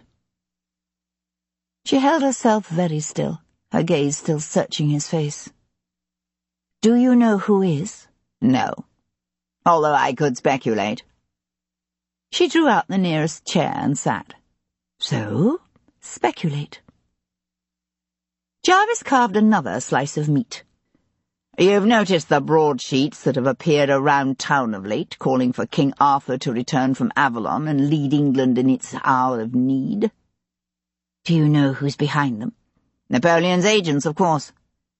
And are you suggesting these agents have set someone after Devlin? Why? Those who make it a habit of poking sticks into nests of vipers shouldn't be surprised when one of those vipers strikes back. You think that if Devlin finds whoever is behind the broadsheets, he'll find Gabrielle's killer? Jarvis reached for his ale and took a deep swallow. It might be interesting. And convenient for you, if Devlin should manage to eliminate them. He smiled. There is that. She collected her gloves and rose to her feet. Jarvis said, Have you told Devlin of my interaction with Miss Tennyson last Friday evening? Hero paused at the door to look back at him. No. Her answer surprised and pleased him, and yet somehow also vaguely troubled him. He let his gaze drift over his daughter's face. There was a bloom of colour in her cheeks, an inner glow that told its own story. He said suddenly, You do realize I know why you married him? Her lips parted on a sudden intake of breath, but otherwise she remained remarkably calm and cool. I can't imagine what you mean. Your former Abigail confessed her observations on your condition before she was killed. When Hero only continued to stare at him, he said, Is the child Devlin's? Her pupils flared with indignation. It is. Did he force himself upon you? He did not. I see. Interesting. She said, The situation is complicated. So it seems. He reached for his snuff-box. And the child is due when? February. Jarvis flipped open the snuff-box, then simply held it, half forgotten. You will take care of yourself, Hero. Her eyes danced with quiet amusement. As much as ever. He gave her no answering smile. If anything happens to you, I'll kill him. Nothing is going to happen to me, she said. Good day, Papa. After she had gone, he sat for a time, lost in thought, the snuff-box still open in his hand. Then he shut it with a snap and closed his fist around the delicate metal hard enough that he heard it crunch. Lieutenant Philippe Arsenault was playing chess with a hulking mustachioed hussar in a coffee shop near Wych Street when Sebastian paused beside his table and said, Walk with me for a moment, Lieutenant. The black and brown dog at Arsenault's feet raised his head and woofed in anticipation. Monsieur, protested the mustachioed Frenchman, glaring up at him. The game! You interrupt! The hussar still wore the tight Hungarian riding breeches and heavily decorated but faded dark blue dolman of his regiment. At each temple dangled braided love knots, known as cadenettes, with another braid behind each ear. The cadenettes were kept straight by the weight of a gold coin tied at the end of each braid, for Napoleon's hussars were as known for their meticulous flamboyant appearance as for their ruthlessness as bandits on horseback. It's all right, said Arsenault in French, raising both hands in rueful surrender as he pushed back his chair and rose to his feet. I concede. You have thoroughly trounced me already. My situation is beyond hope. Sebastian was aware of the hussar's scowl following them to the coffee shop's door. Who's your friend? Sebastian asked as they turned to stroll toward the nearby church of St. Clement's, the dog trotting happily at their heels. Pelletier. Don't mind him. He has a foul disposition and a worse temper, but there's no real harm in him. Interesting choice of words, said Sebastian, given that 2 of your fellow officers tried to kill me in Covent Garden last night. Arsenault's smile slipped. I had heard of the attack upon you. He nodded to the arm Sebastian held resting in a sling. You were wounded? Not badly. Yet I now find myself wondering, why would 2 French officers on their parole want to kill me? Arsenault stared at him, eyes wide. You think I know? In a word? Yes. Chien let out a soft whine, and Arsenault paused to hunker down and ruffle the animal's ears.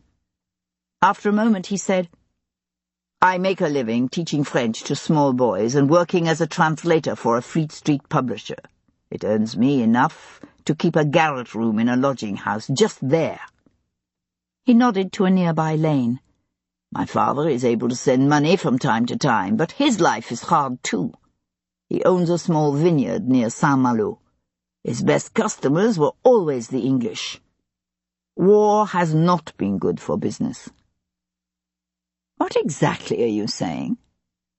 Arsenault pushed to his feet. Only that men whose profession is war can sometimes find that their most lucrative employment involves using their professional skills. For whom? The Frenchman shook his head. That I do not know. They continued walking, the dog frisking ahead. Arsenault watched him a moment and then said, There's something I didn't tell you about before. Something I think may explain what happened to you last night. When I said I last saw Gabrielle on Wednesday, I was not being exactly truthful. I also saw her Friday evening. She was very distressed. Go on. She said she had discovered something that both angered and frightened her. What sort of thing are we talking about here? A forgery or deception of some sort? She warned me that it was for my own protection that she not tell me more. All I know is that it was connected to the Arthurian legend in some way. A forgery? Yes. And why the devil didn't you tell me this before? Arsenault's face had grown so pale as to appear almost white. She said it was more than a simple forgery. The motive behind it was not monetary. Did she say who was involved? There was some antiquary she had quarrelled with over it, but I believe he was only a pawn. Someone else was behind the scheme, someone she was afraid of. Which surprised me because Gabrielle was not the kind of woman to be easily frightened. This antiquary, did she tell you his name? Arsenault shook his head. But it didn't matter. Sebastian knew who it was.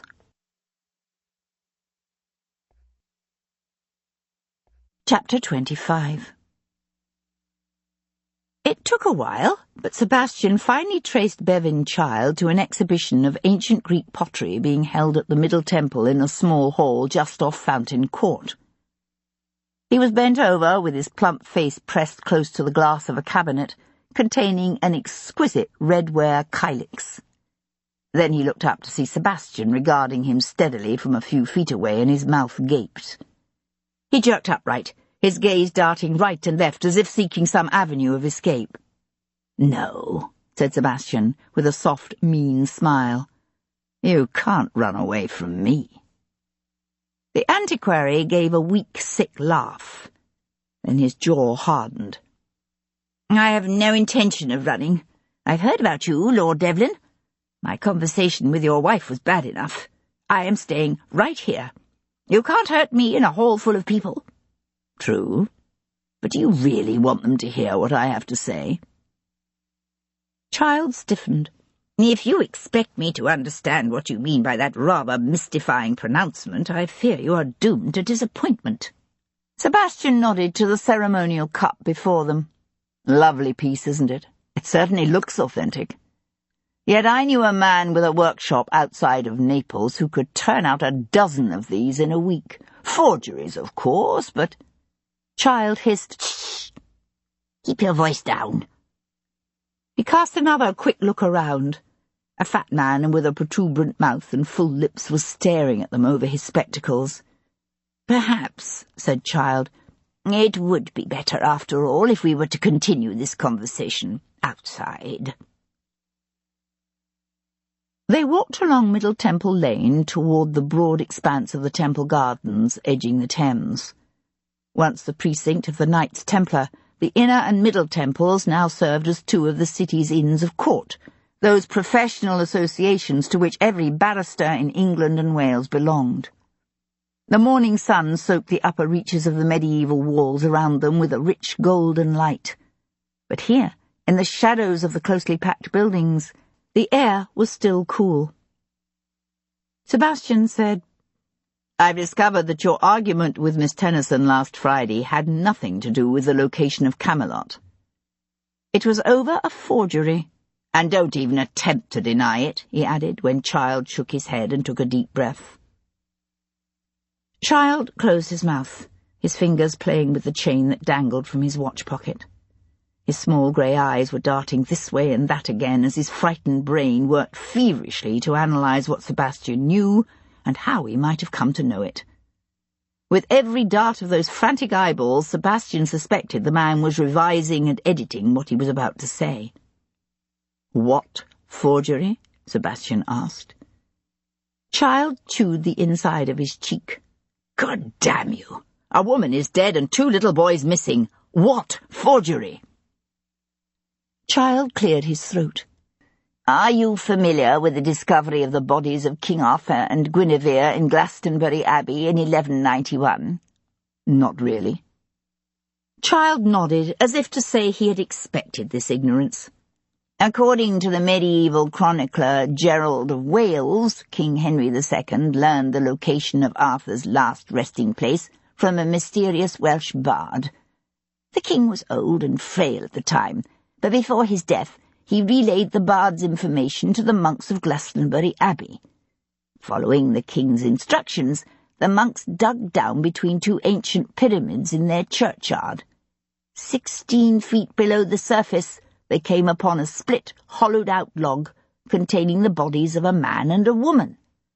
Above the coffins lay a stone slab, attached to the bottom of which was an iron cross. The cross bore the Latin inscription, "Here lies buried the renowned King Arthur with Guinevere, his second wife, in the Isle of Avalon." "Convenient," said Sebastian. "Almost as if those who buried him looked into the future a few 100 years, and knew that someday those monks would be digging up good King Arthur, so they made certain to include in their engraving all the information anyone might need to make the identification complete." "Just so," said Child with a slight bow. "Needless to say, the monks collected the newly discovered bones and reburied them, first in the Abbey's Lady Chapel, then beneath the high altar in a marble coffin provided by King Edward in 1278. "Along with the cross?" "Of course. It was attached to the top of the sepulchre. But when the abbey was destroyed in the suppression of the monasteries under Henry VIII, the bones of King Arthur and his queen disappeared. For a time the cross was reportedly kept in the parish church of St. John the Baptist, but it too eventually disappeared, probably during the time of Cromwell." "And what precisely does any of this have to do with Miss Tennyson?" Child cleared his throat. "As you know, I have been occupied in cataloguing the library and collection of the late Richard Gough. Amongst his possessions I discovered an ancient leaden cross inscribed with the words, Hic easset sepultus in Cretus Rex Arturius in Insula Avalonia." "Nothing about Guinevere?" Child gave another of his little bows. "Just so. Reports on the exact inscription have always varied slightly." "How large a cross are we talking about here?" "Approximately 1 foot in length." "Where the devil did it come from?" "That I do not know. As far as I've been able to ascertain, the cross came into Gough's possession, interestingly enough, along with a box of ancient bones. in the last days of his life when he was unfortunately too ill to give them the attention they deserved. However, Goff apparently believed the cross to be that which the monks discovered in the 12th century. And Goff believed the bones were those of Arthur and Guinevere? You can't be serious. I am only reporting on the conclusions reached by Goff himself. There is no more respected name amongst antiquaries. I take it Miss Tennyson did not agree with Goff's conclusions. Childs sighed. She did not. Last Friday she drove out to Goff Hall to view the cross and the bones. The bones are undeniably of great antiquity, but she instantly dismissed the cross as a modern forgery, when I begged to differ with her. You did? I was under the impression you considered Arthur a wishful figment of the collective British imagination.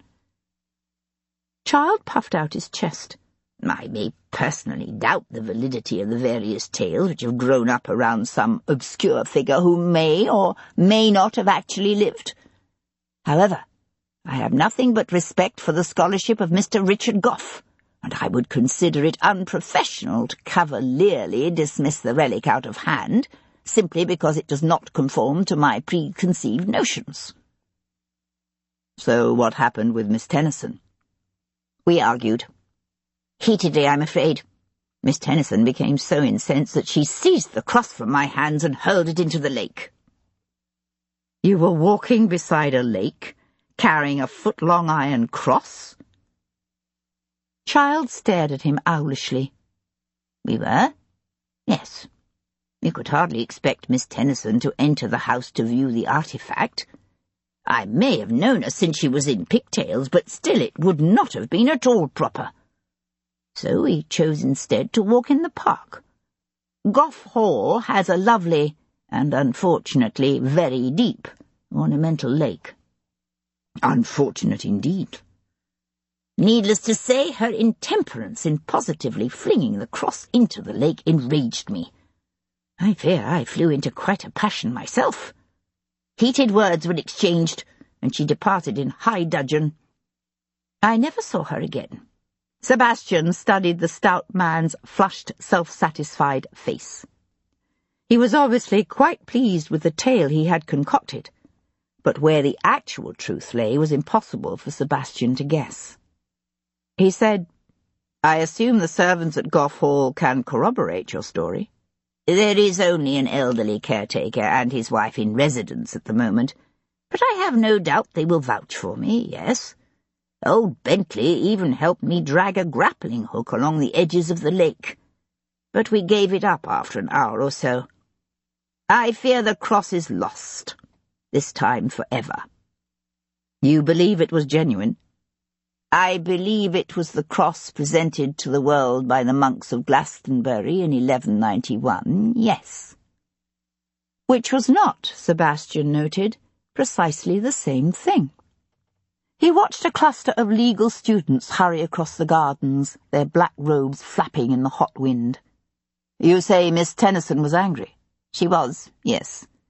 It's a very choleric family, you know. And melancholy? Melancholy, yes. From here they could see the broad expanse of the sun-dazzled river, the massive bulk of the bridge and the warehouses and wharves of the opposite bank. Sebastian said, There's just one thing I don't understand. Oh? What in the incident you describe could possibly have made her afraid? Child's smug smile slipped. Afraid? Afraid. Child shook his head. I never said anything about her being afraid. That's because you left out the part about the dangerous forces with a non-monetary motive. A sudden gust of hot wind stirred the branches of the beeches overhead, letting through a shaft of golden sunlight that cut across Child's face when he turned to stare blankly at Sebastian. I'm sorry, I don't have the slightest idea what you're talking about. You don't? No. Child cleared his throat and nodded to the arm Sebastian still had resting in a sling. You injured yourself? Actually, someone tried to kill me last night. Do you have any ideas about that? Child's jaw went slack. Kill you? Someone who doesn't like the questions I'm asking. Which tells me that Gabrielle Tennyson had good reason to be afraid. Whatever is going on here is dangerous. Very dangerous. It's not over yet, and it looks to me as if you're right in the middle of it. You might want to consider that next time you're tempted to lie to me. The antiquary had turned a sickly shade of yellow. Sebastian touched his good hand to his hat and smiled. Good day, Mr. Child. Enjoy the rest of your pottery exhibition.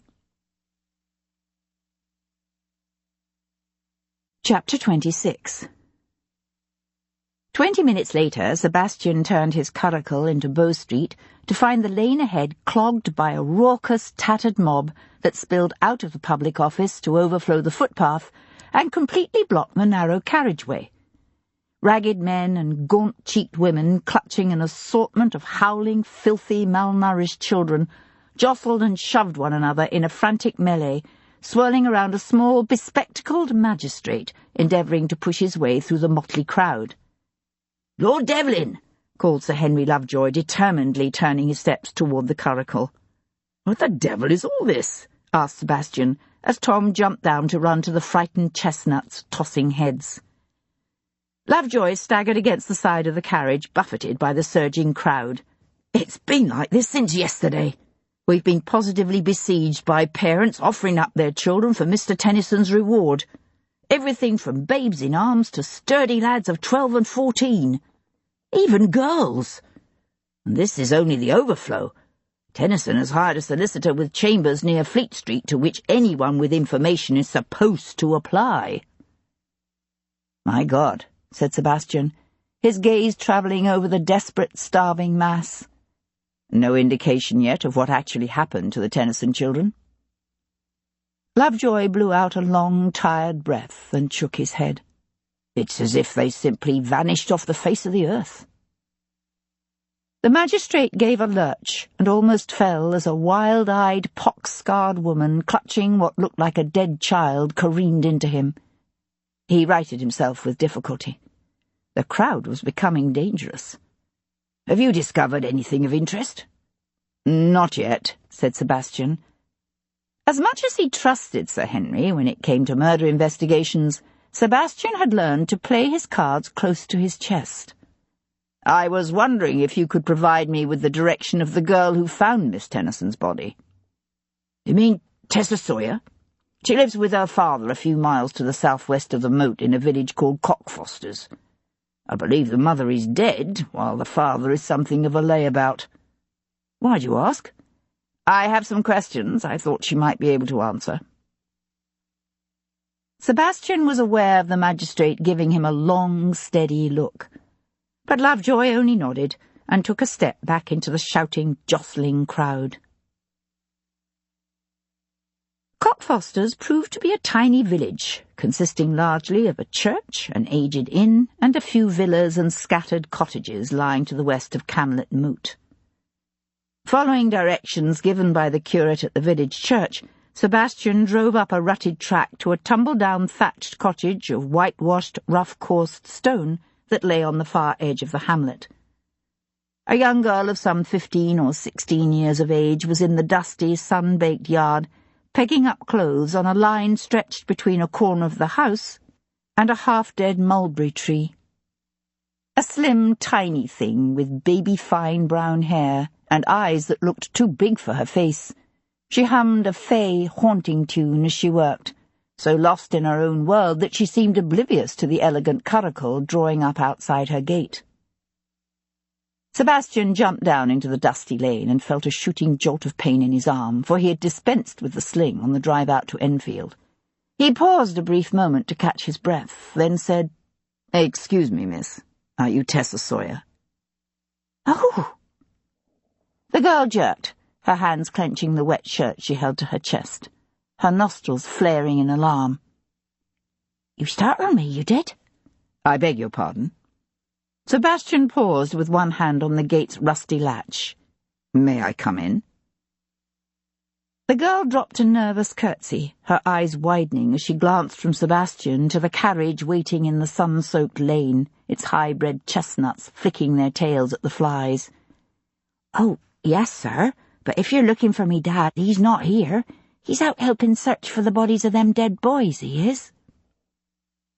Sebastian had to whack his hip against the gate to get it to open.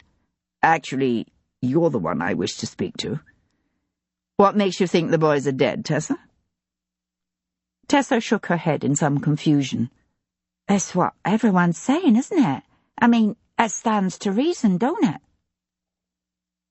Sebastian let his gaze drift around the yard.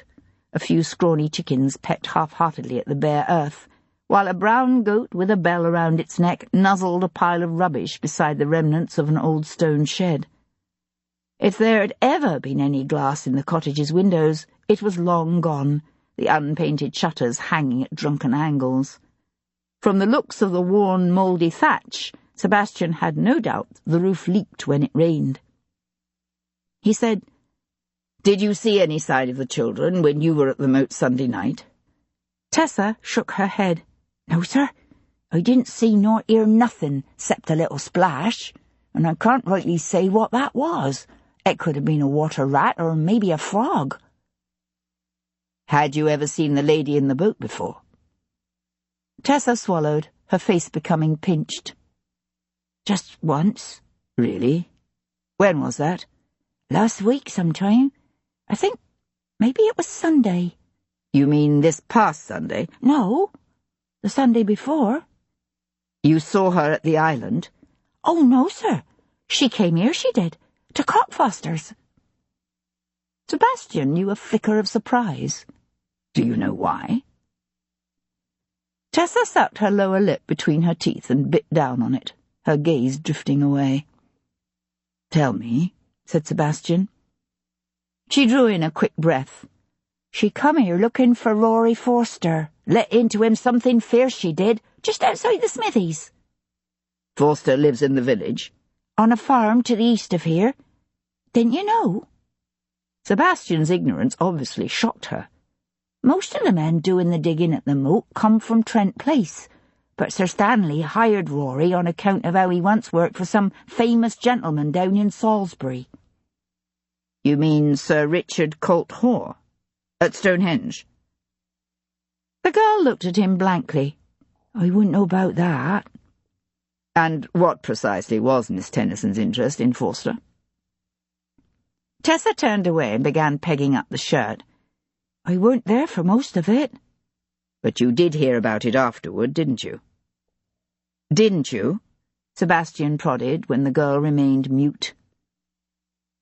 Tessa smoothed her hands down over the worn cloth.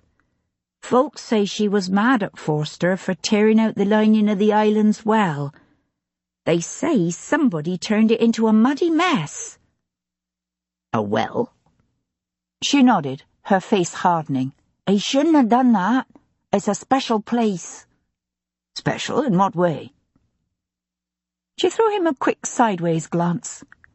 "You know what it's like when you sit in a really old church and you're all alone, and it's quiet, and the sun's streaming through the stained glass windows, and you just feel this kind of peace and joy settle over you.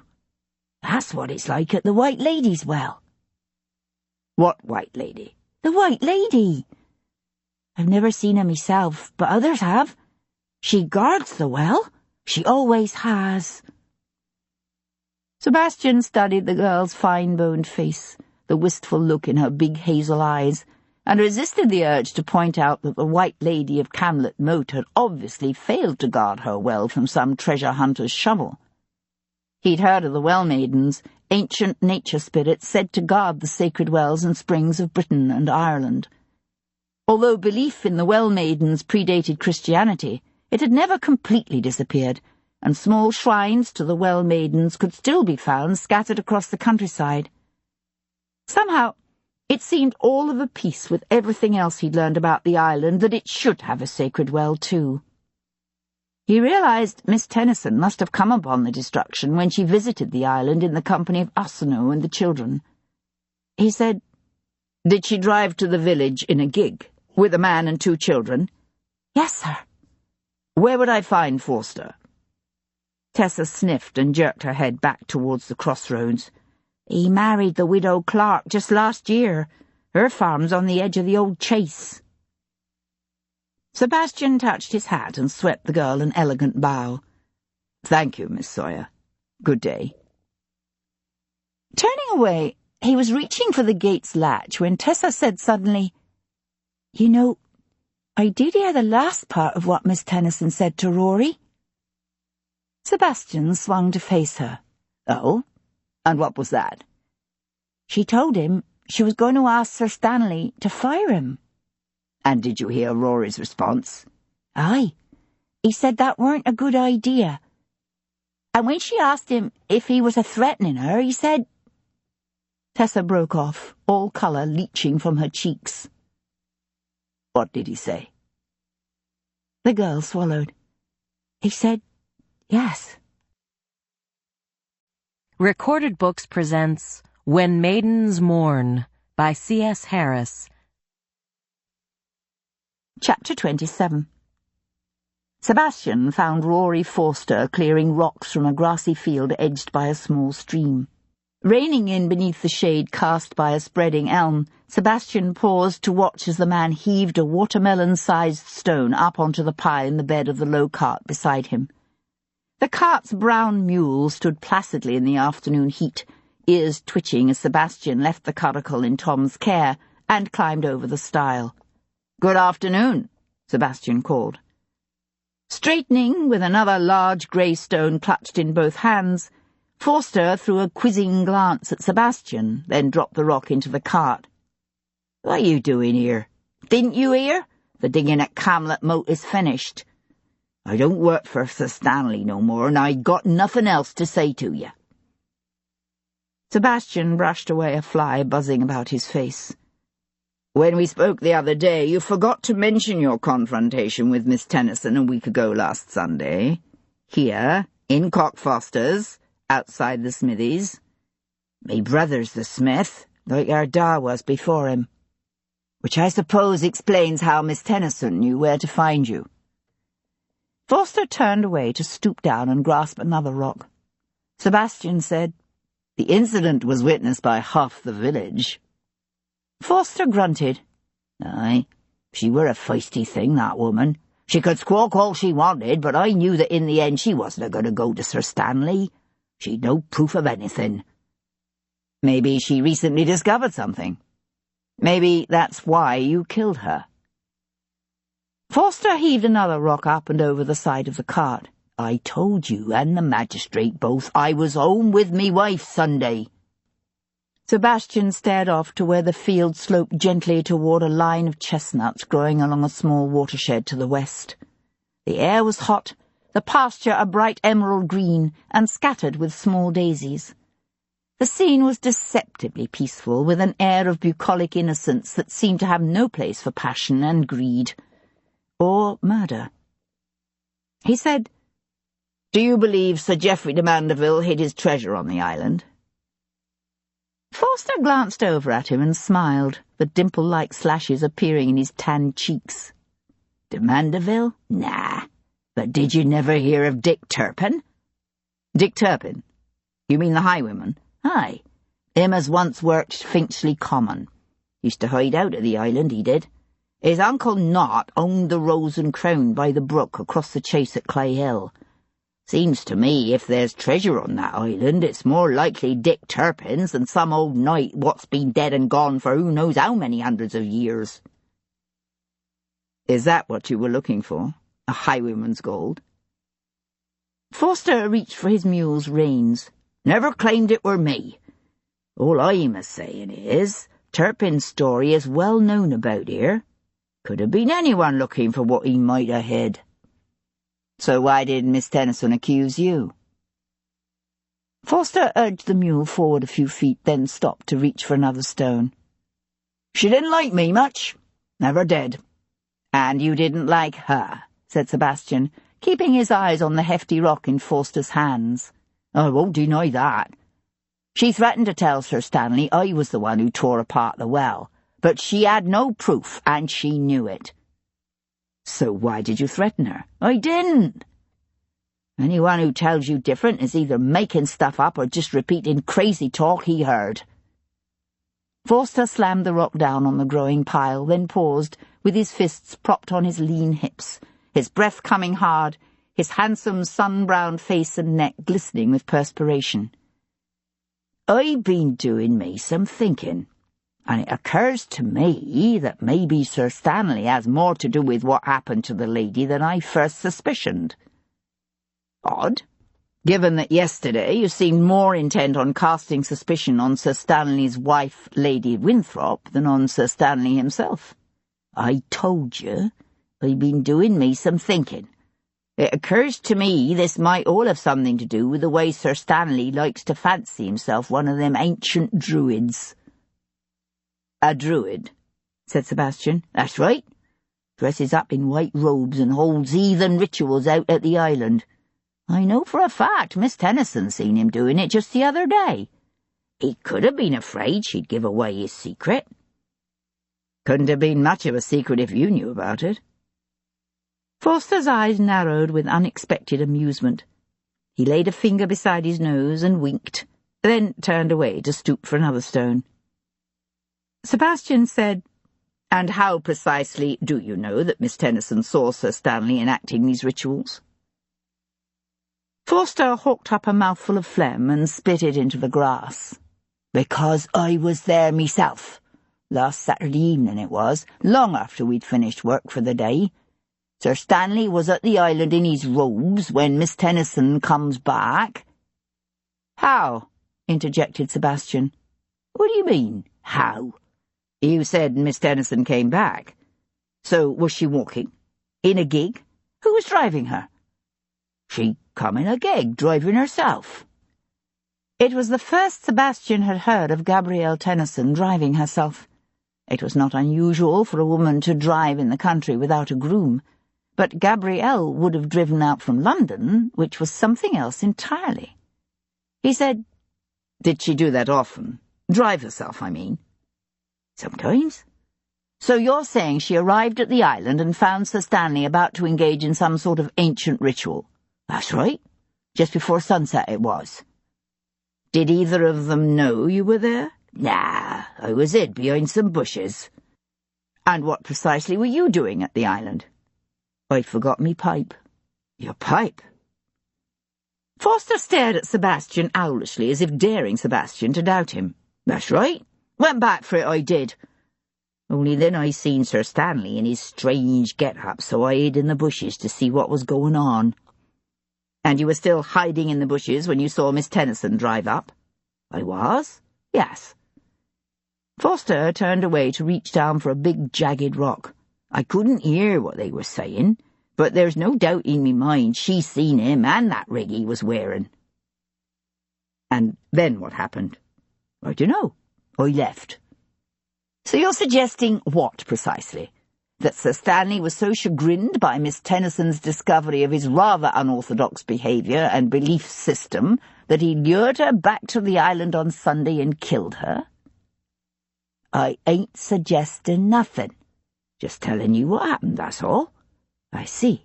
And have you told anyone else about this encounter?" "No. Why would I?"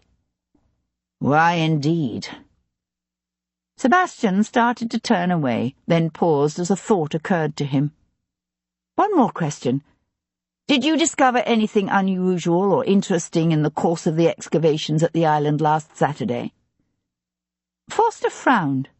"No. Why?" "I'm just wondering why Miss Tennyson would return to the island, first on Saturday evening, then again on Sunday." "That I couldn't say." "You've no idea at all?" "No." Forster reached for his mule's reins. "What precisely did you discover Saturday?"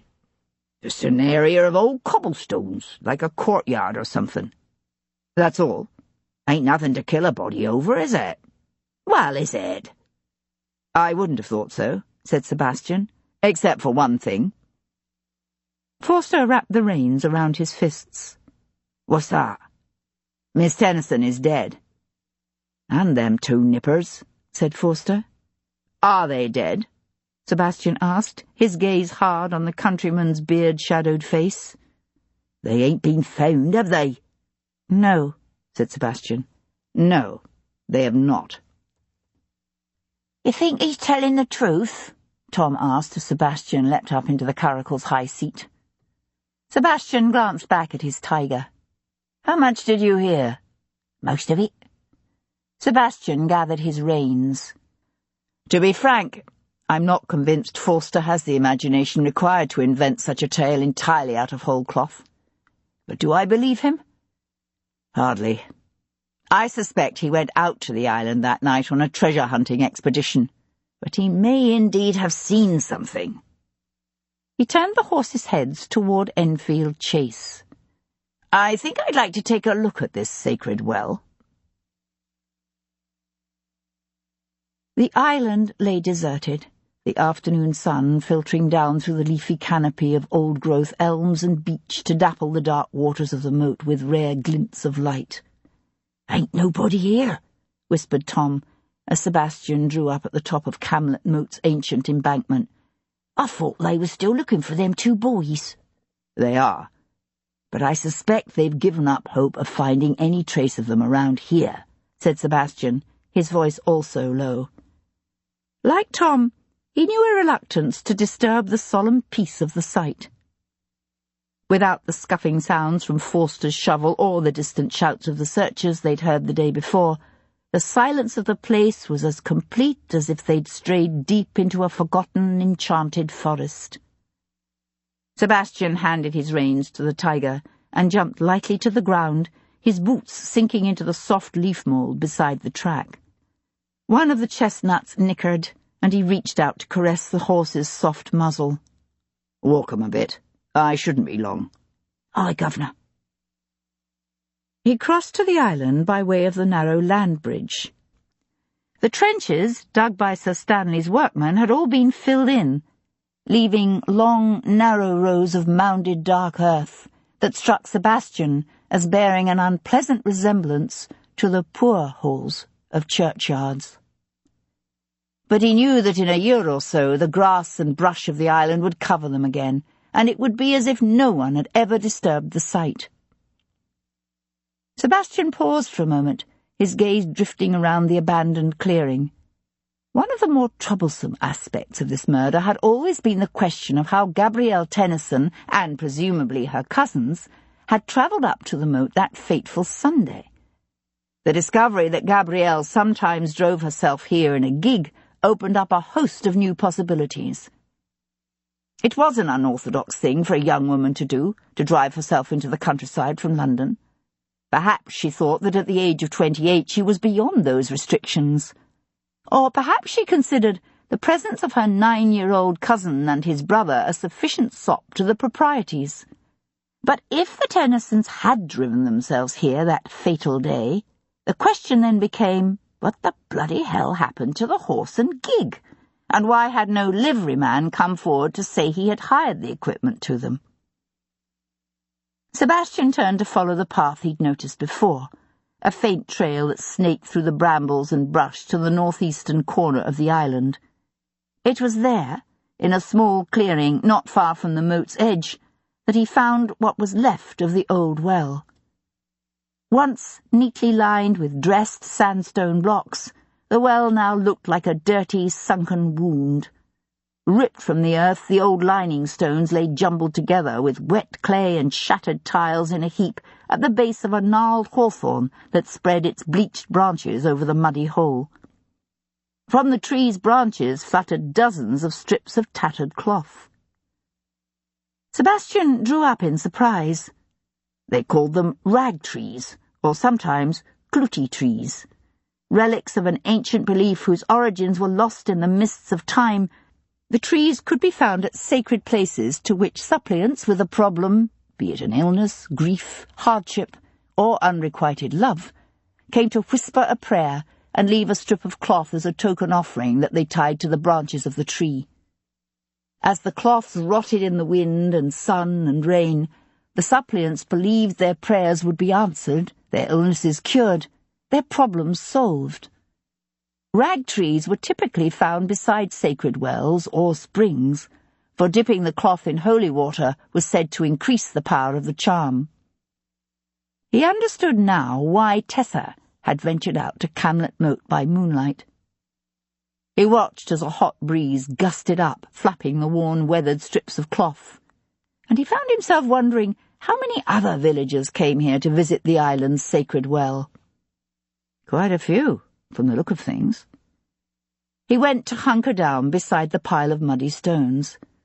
The desecration of the well had obviously occurred quite recently, but it was impossible to tell if the man, or men, who'd done this had found what they were looking for. A faint sound drew Sebastian's head around as his acute hearing distinguished the distant clatter of approaching hooves coming fast. He listened as the unseen horse and rider drew nearer, then checked. A man's low voice, asking a question, drifted across the water, followed by Tom's high-pitched reply. Sebastian stayed where he was and let the current owner of Camelot come to him. Chapter 28. Dressed in the supple doe-skin breeches and well-cut riding coat of a prosperous country gentleman, Sir Stanley Winthrop paused at the edge of the clearing, his riding crop dangling from one hand. "Lord Devlin, what brings you here?" Sebastian pushed to his feet. "You didn't tell me the island was the site of a rag tree." "I suppose I didn't consider it relevant. Surely you don't think it could have something to do with Gabrielle's death?" Sebastian turned to let his gaze rove over the ancient hawthorn with its tattered, weathered offerings. "It's an interesting superstition." "You consider it a superstition?" Sebastian brought his gaze back to the banker's face. "You don't?"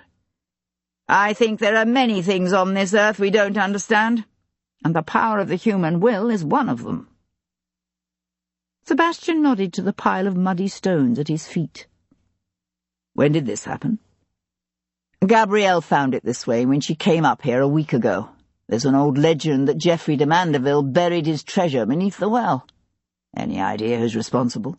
"Some ignorant fool, I'm afraid. Obviously searching for gold." "De Mandeville's gold? Or Dick Turpin's?" "Ah! You've heard the stories about Turpin as well, have you?"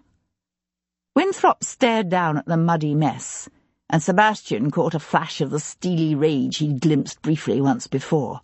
"Unfortunately, both have become associated with the island." "Did Miss Tennyson tell you who she thought had done it?" "She told me that she had her suspicions, but when I pressed her to elaborate, she said she had no real proof and was therefore hesitant to actually accuse anyone." "She never said she suspected your foreman, Rory Forster?" "She suspected Rory? No, she didn't tell me." "How very disturbing." Sebastian studied the other man's face, but Winthrop once more had his emotions carefully under control. The even features gave nothing away. Sebastian said, "Why didn't you tell me Miss Tennyson returned to the island the evening before she died?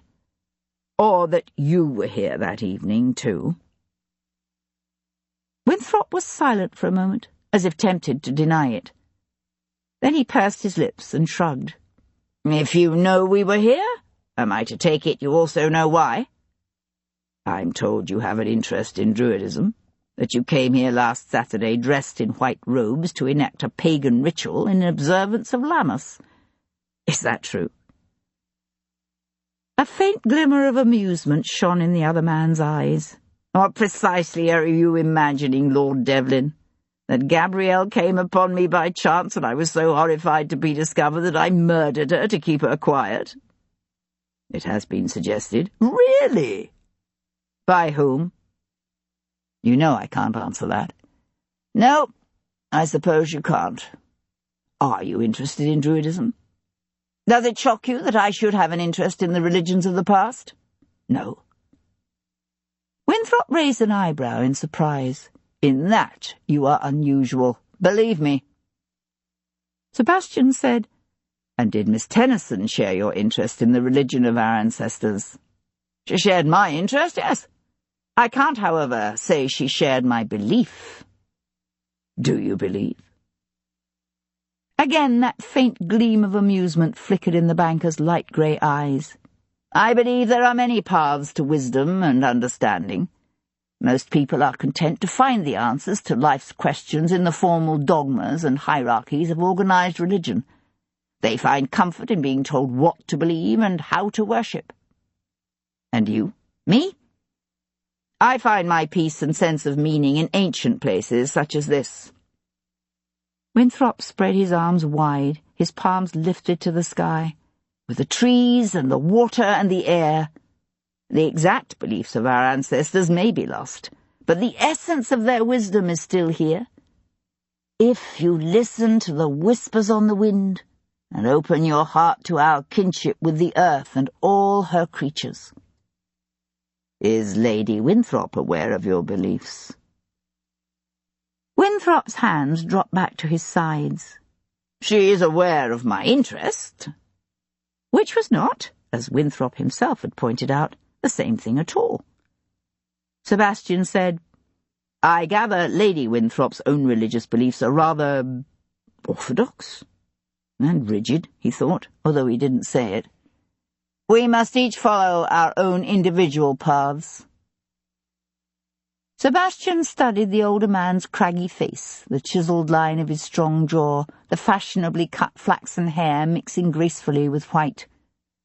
He found it difficult, if not impossible, to reconcile this talk of spiritualism and harmony with what he knew of the hard-driven banker who had amassed a fortune by financing war and ruthlessly crushing anyone who stood in his way. As if sensing Sebastian's doubt, Winthrop said, "You're sceptical, of course. Do you blame me?" "Not really. It's no secret that my life has been spent in the pursuit of money and power. But men can change." "They can, although it's rare." Winthrop went to stand beside the dark waters of the moat, his back to Sebastian, the tip of his riding crop tapping against his thigh as he stared across at the opposite bank. "I once had 5 children. Did you know? 3 girls and 2 boys, born to me by my first wife. They were beautiful children, with their mother's blue eyes and blonde curls and winsome ways. And then, one by one, they died. We lost Peter first, to a fever. Then Mary and Jane to measles. I sometimes think it was grief that killed my wife. It was as if she just faded away. She died less than a month after Jane." "I'm sorry," said Sebastian softly. Winthrop nodded, his lips pressed together tightly. "I married again, of course. A most brilliant alliance to the widow of a late colleague. I knew she was likely to prove barren, since she'd never given my colleague children, but what did it matter? I still had 2 children. When I bought Trent Place last year, I believed I'd finally achieved everything I'd ever wanted. Then my last 2 children died within weeks of each other. Elizabeth caught a putrid sore throat. Then James fell and broke his neck, jumping his hack over a ditch. There are just too many ways children can die. And when I buried James—" Winthrop's voice cracked. He paused and shook his head. "When I buried James, I realized I'd dedicated my life to amassing a fortune, and for what? So that I could build my family the most elaborate monument in the churchyard?" Sebastian remained silent. After a moment, Winthrop gave a ragged laugh. "The current Lady Winthrop is of the opinion that my grief over the loss of my children has affected the balance of my mind. Perhaps she's right. All I know is that I find neither peace nor comfort in the righteous dogmas of her church. Whereas in a place like this—" He blew out a long, painful breath. "In a place like this, I find, if not peace, then at least a path to understanding, and a way to come to grips with what once seemed unbearable." "And Miss Tennyson, did she come to Camlet Moat at sunset last Saturday to participate in whatever it was you were here to do?" Participate? Winthrop shook his head. No. But she was interested in observing. I may feel no compulsion to advertise my spiritual beliefs, but neither am I ashamed of them. So you see, if you are imagining that I killed Miss Tennyson because she discovered my interest in Druidism, you are wrong. Sebastian said, Were you romantically involved with her? Winthrop looked genuinely startled by the suggestion. Good God, no. I'm practically old enough to have been her father. Sebastian shrugged. It happens. Not in this instance. There was nothing of that nature between us. We were friends. I respected her intelligence and knowledge and the strength of her will. If my own daughters had lived, I like to think they would have grown up to be like her. But that is how I thought of her. As a daughter. From what Sebastian had learned of Miss Tennyson, she was the kind of woman who tended to intimidate and alarm most men, rather than inspire them to admiration. But there were always exceptions. He said, I'm told Miss Tennyson sometimes drove herself out here in a gig. Is that true? Sometimes, yes. She didn't do it often, though.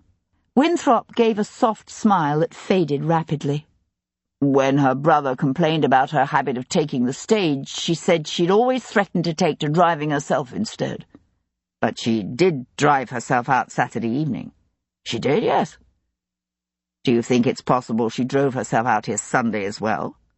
I suppose it's possible. The wind gusted up again, fluttering the weathered strips of cloth on the rag tree. Sebastian said, What else can you tell me about Sir Geoffrey de Mandeville? Winthrop frowned. Mandeville? The sudden shift in topic seemed to confuse him. I understand he's said to haunt the island. He is, yes.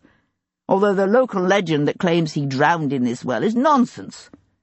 He was killed by an arrow to the head at the siege of Burwell Castle, miles from here. Where is he buried? At the Temple, in London. Sebastian knew a flicker of surprise. So he was a Knight Templar? The association is murky, I'm afraid. They say that the Knights Templar came to him when he lay dying and flung their mantle over him so that he might die with the red cross on his breast. Why? That isn't recorded. All we know is that the Templars put de Mandeville's body in a lead casket and carried him off to London, where his coffin hung in an apple tree near the temple for something like 20 years. A lead coffin? In a tree? That's the tale. He'd been excommunicated, which meant the Templars couldn't bury him in their churchyard. Those were dark times, but there's no denying de Mandeville was an exceptionally nasty piece of work. Those were the days when men said openly that Christ slept and his saints wept, said Sebastian softly, quoting the old chroniclers. Winthrop nodded. In the end, the Pope relented. The edict of excommunication was lifted, and the Knights Templar were allowed to bury him. You can still see his effigy on the floor of the temple today, you know. Unusual, said Sebastian, if he wasn't actually a Templar. It is. Yes. And the belief that his treasure lay at the bottom of this well? Winthrop was silent for a moment, his gaze on the muddy hole the well had now become. Tales of great treasure often become associated with sacred sites, he said. The memory of a place's importance can linger long after the true nature of its value has been forgotten.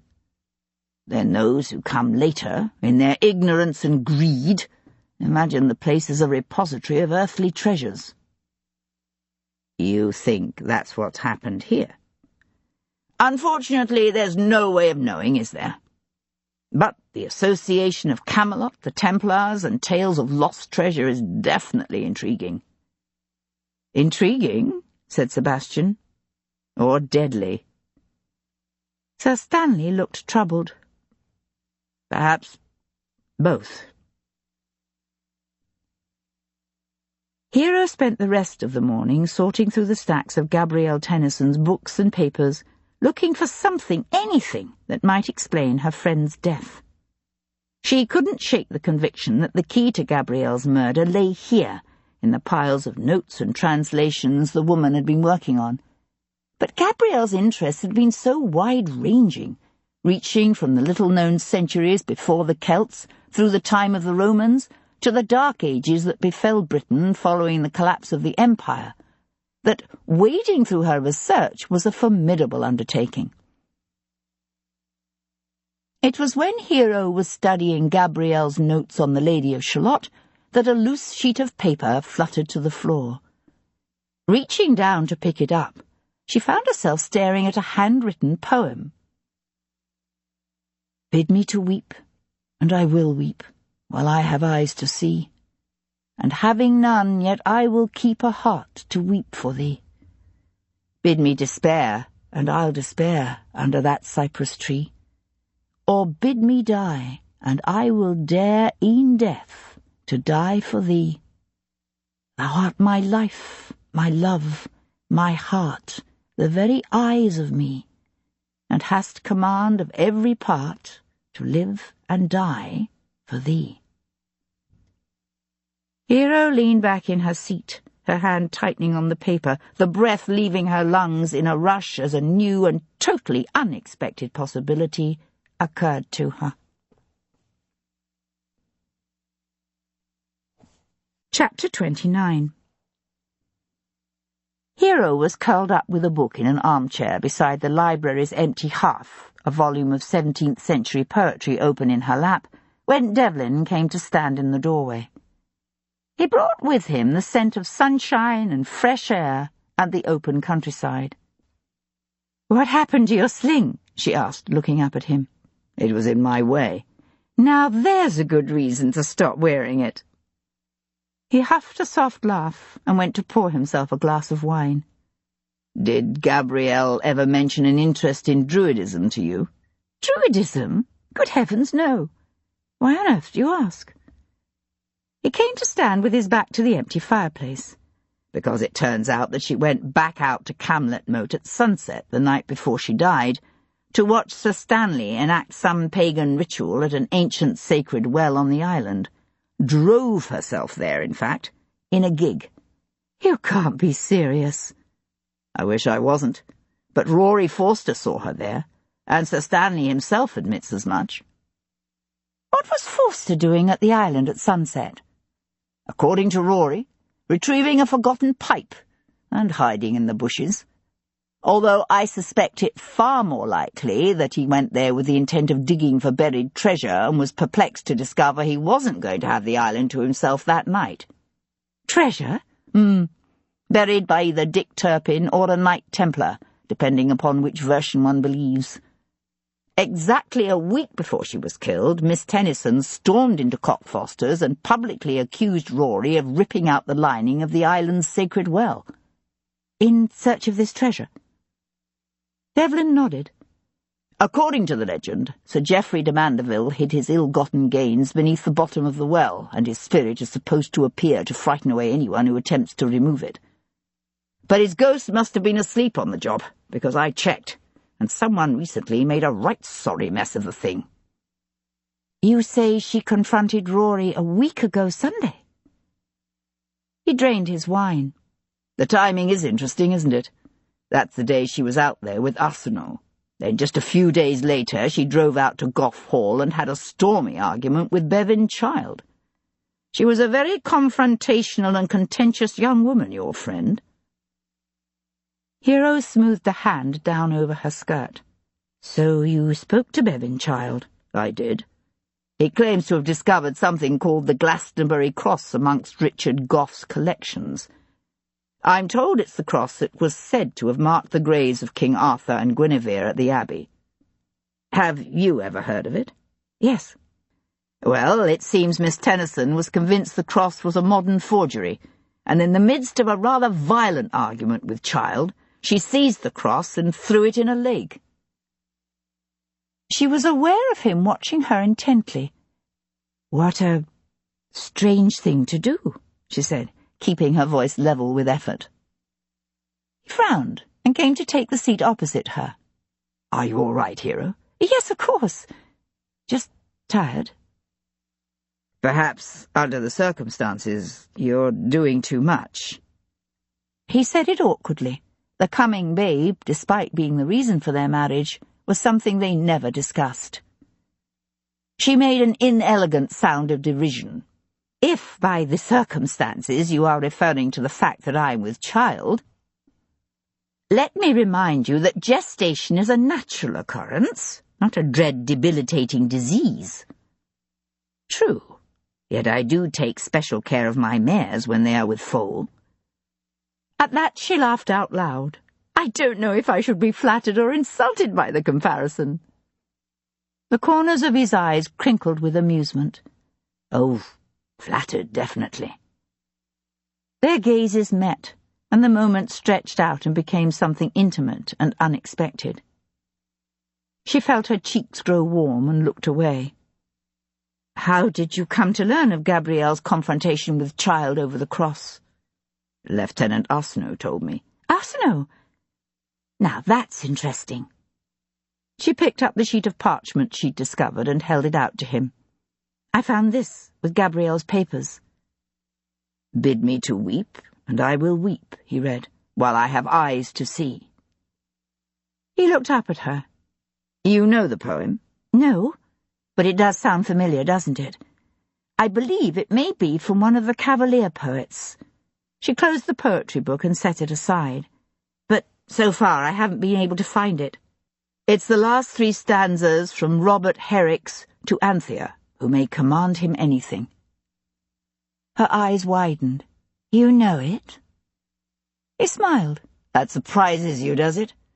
Did you imagine I spent all my time riding to hounds and drinking brandy and trying to pop a hit over Gentleman Jackson's guard?" She felt an answering smile tug at her lips. "Something like that." He pushed up and went to compare the bold hand of the poem to the flowing copperplate that filled Gabrielle Tennyson's notebooks. "This doesn't look like her writing," he said after a moment. "It's not." He glanced over at her. "You know whose it is?" She came to extract one of the notebooks from the pile. "Here, look at the translation of The Lady of Shalott Gabrielle was working on. You'll see the handwriting of the poem matches that of the alterations and notations someone else made in the margins of her work. I think the poem was given to her by Philippe Arsenault." Devlin studied the notations, his lips pressing into a tight line. Hero said, "Do you think the lieutenant was more in love with her than he led you to believe?" "Thou art my life, my heart, my love," he quoted, setting the translation aside. "It rather sounds that way, does it not? Not only that, but I'd say Miss Tennyson was in love with him, too." Hero shook her head. "How can you be so certain?" He looked down at the creased sheet he still held in his hand. "Because she kept this." Lieutenant Philippe Arsenault and his scruffy little dog were watching a cricket match at Marylebone Park Fields on the northern outskirts of the city when Sebastian came to stand beside him. A warm sun washed the grass of the nearby hills with a golden green. They could hear the lowing of cows, see a hawk circling lazily above the stand of oaks edging the field. The batsman scored a run, and a murmur of approval rippled through the crowd of spectators. Sebastian said, "You've acquired a fondness for cricket, have you? You must be one of the few Frenchmen ever to do so." Arsenault huffed a low laugh. "Most of my fellow officers consider it incomprehensible, but yes, I have." "I gather you've also acquired a fondness for our Cavalier poets." "Pardon?"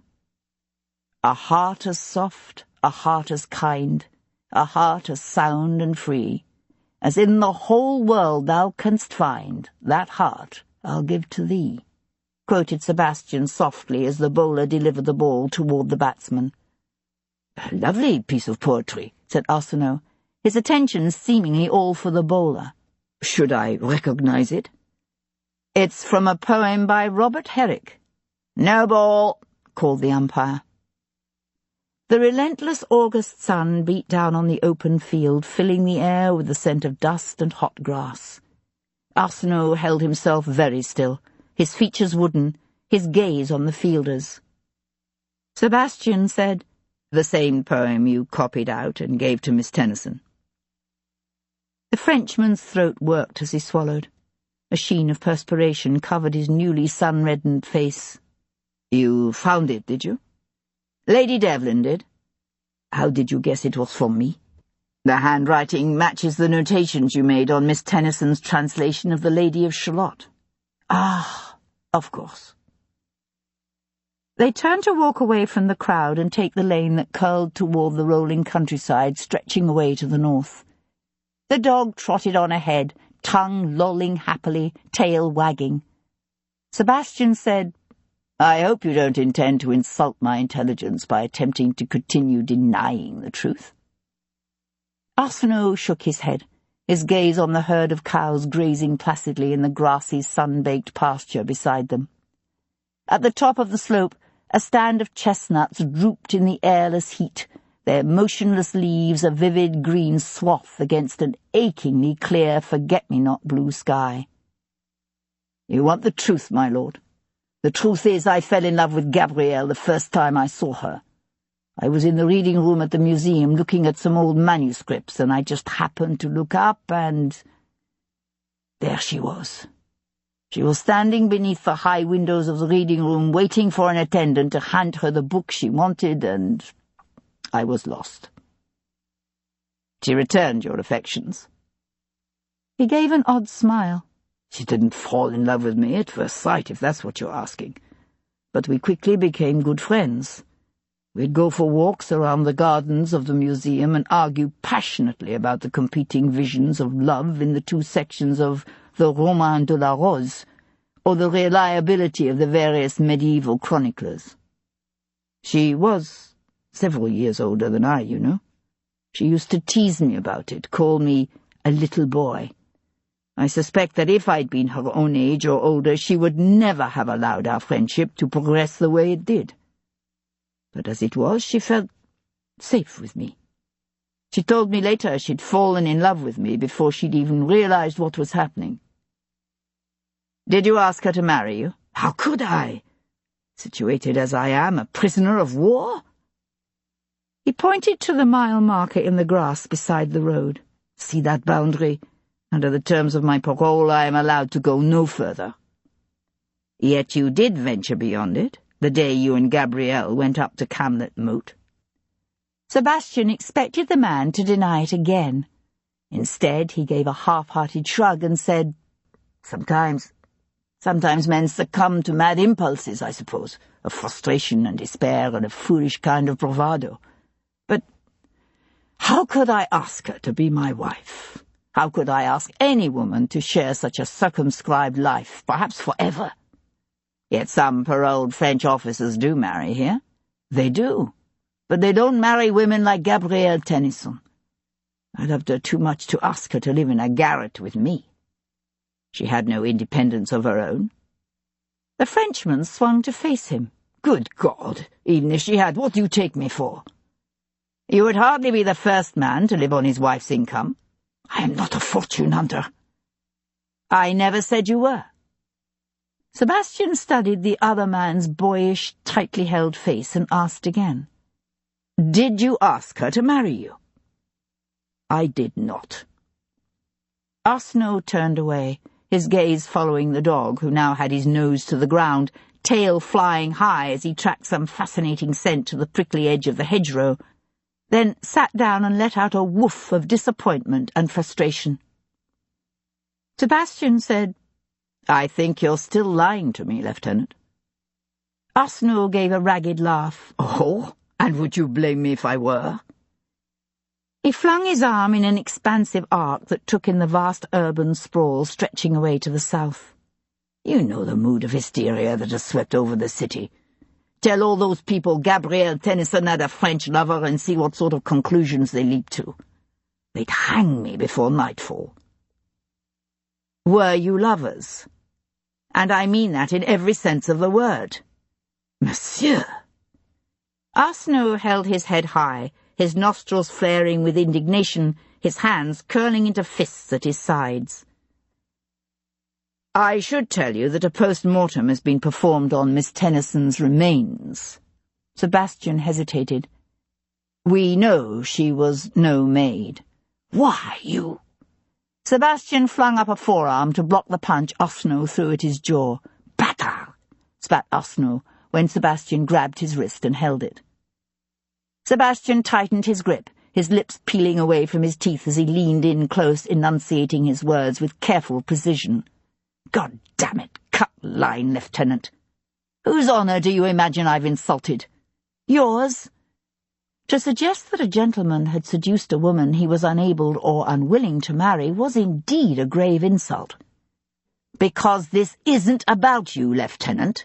If you think I care about that. And it isn't about Gabrielle Tennyson's honour either, Sebastian continued, ignoring the interruption.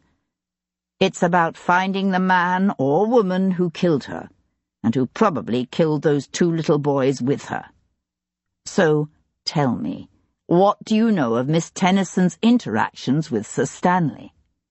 For the love of God, what are you suggesting now? Arsenault jerked back hard against Sebastian's hold. Sebastian let him go. Take a damper, would you? I'm asking, because when an attractive young woman and an older but still virile man are thrown often into each other's company, people talk. Who? Arsenault's fists clenched again. Who is suggesting there's anything between them? Lady Winthrop, for one. The woman was obviously more than a little jealous of the time Miss Tennyson spent with her husband. The Frenchman spat in disdain. Lady Winthrop is a fool. Is she? She lost her husband long ago, only not to Gabrielle. She lost him to his grief over his dead children, and to his passion for the past, and to the whispered wisdom of the Druids. So Miss Tennyson knew about Sir Stanley's interest in the Druids, did she? She did. I told you, they were friends, good friends. But nothing more. Sebastian studied the French officer's fine-boned, scholarly face. And you had no concerns about the woman you loved spending so much time in another man's company? I did not. Does that surprise you? Was it not your William Shakespeare who wrote of the marriage of true minds? If this be error and upon me proved, quoted Sebastian, I never writ, nor no man ever loved. Arsenault straightened his cravat and smoothed the front of his worn coat with painful dignity. I loved Gabrielle, and I knew she loved me. I never doubted her, not for a moment. And you know of no other man in her life? No. Do you know anything about her previous suitors? Arsenault frowned as he watched Chien prance contentedly toward them, ears cocked. I know there was one man, a suitor who pressed her repeatedly to marry him. Nothing, she said, seemed to dissuade the man. It was very odd. Who was this? She didn't tell me his name, although I gathered he was a friend of the family. So her brother would likely know him. I should think so, yes. The man was quite open in his pursuit of her. She told me he'd been dangling after her for years, even used to send her sweets and collections of love poems when she was still in the schoolroom. That sounds rather distasteful. She found it so, yes. Chien ran one happy, panting circle around them, then dashed off again after a sparrow chirping on the branch of a nearby rambling rose. Sebastian said, Did Miss Tennyson ever tell you why she was so determined never to wed? Arsenault watched the sparrow take flight, chattering in annoyance. Chien paused with his tail up, ears on the prick. It is not so unusual, is it, amongst women who have decided to devote themselves to scholarship? Chien came trotting back to stick his cold, wet nose under Sebastian's hand. Sebastian let his hand drift down the dog's back. There had been a time when Hero, too, had sworn never to wed. She'd only agreed to become his wife because she'd discovered she carried his child, and even then he'd had the devil's own time convincing her. He thought he could understand Miss Tennyson sticking resolutely to her choice. Yet the sense that the Frenchman was lying remained with him.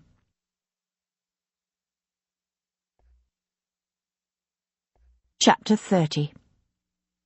Jarvis stood at the edge of the terrace, a glass of champagne balanced in one hand, as he let his gaze drift over the sweating men in tails and snowy cravats, who chatted in desultory tones with gaily laughing ladies wearing filmy muslins and wide-brimmed hats. The sun was devilishly hot, the champagne warm. Normally Jarvis avoided such affairs, but this particular alfresco party was being hosted by Lady Elcott, the prince's latest flirt, and Jarvis was here in attendance on the prince. A faint apprehensive fluttering amongst the crowd drew Jarvis's attention to a tall, familiar figure working her way across the terrace toward him. She wore a striking gown of cream silk trimmed in black, and a black velvet hat with a cockade with black and cream feathers. She was not in any sense the most beautiful woman present, but she still managed to draw every eye. "And here I thought you'd given up the frivolous amusements of society in order to join your husband in his sordid passion for murder investigations," said Jarvis, as Hero paused beside him. "I told you my involvement in this has nothing to do with Devlin.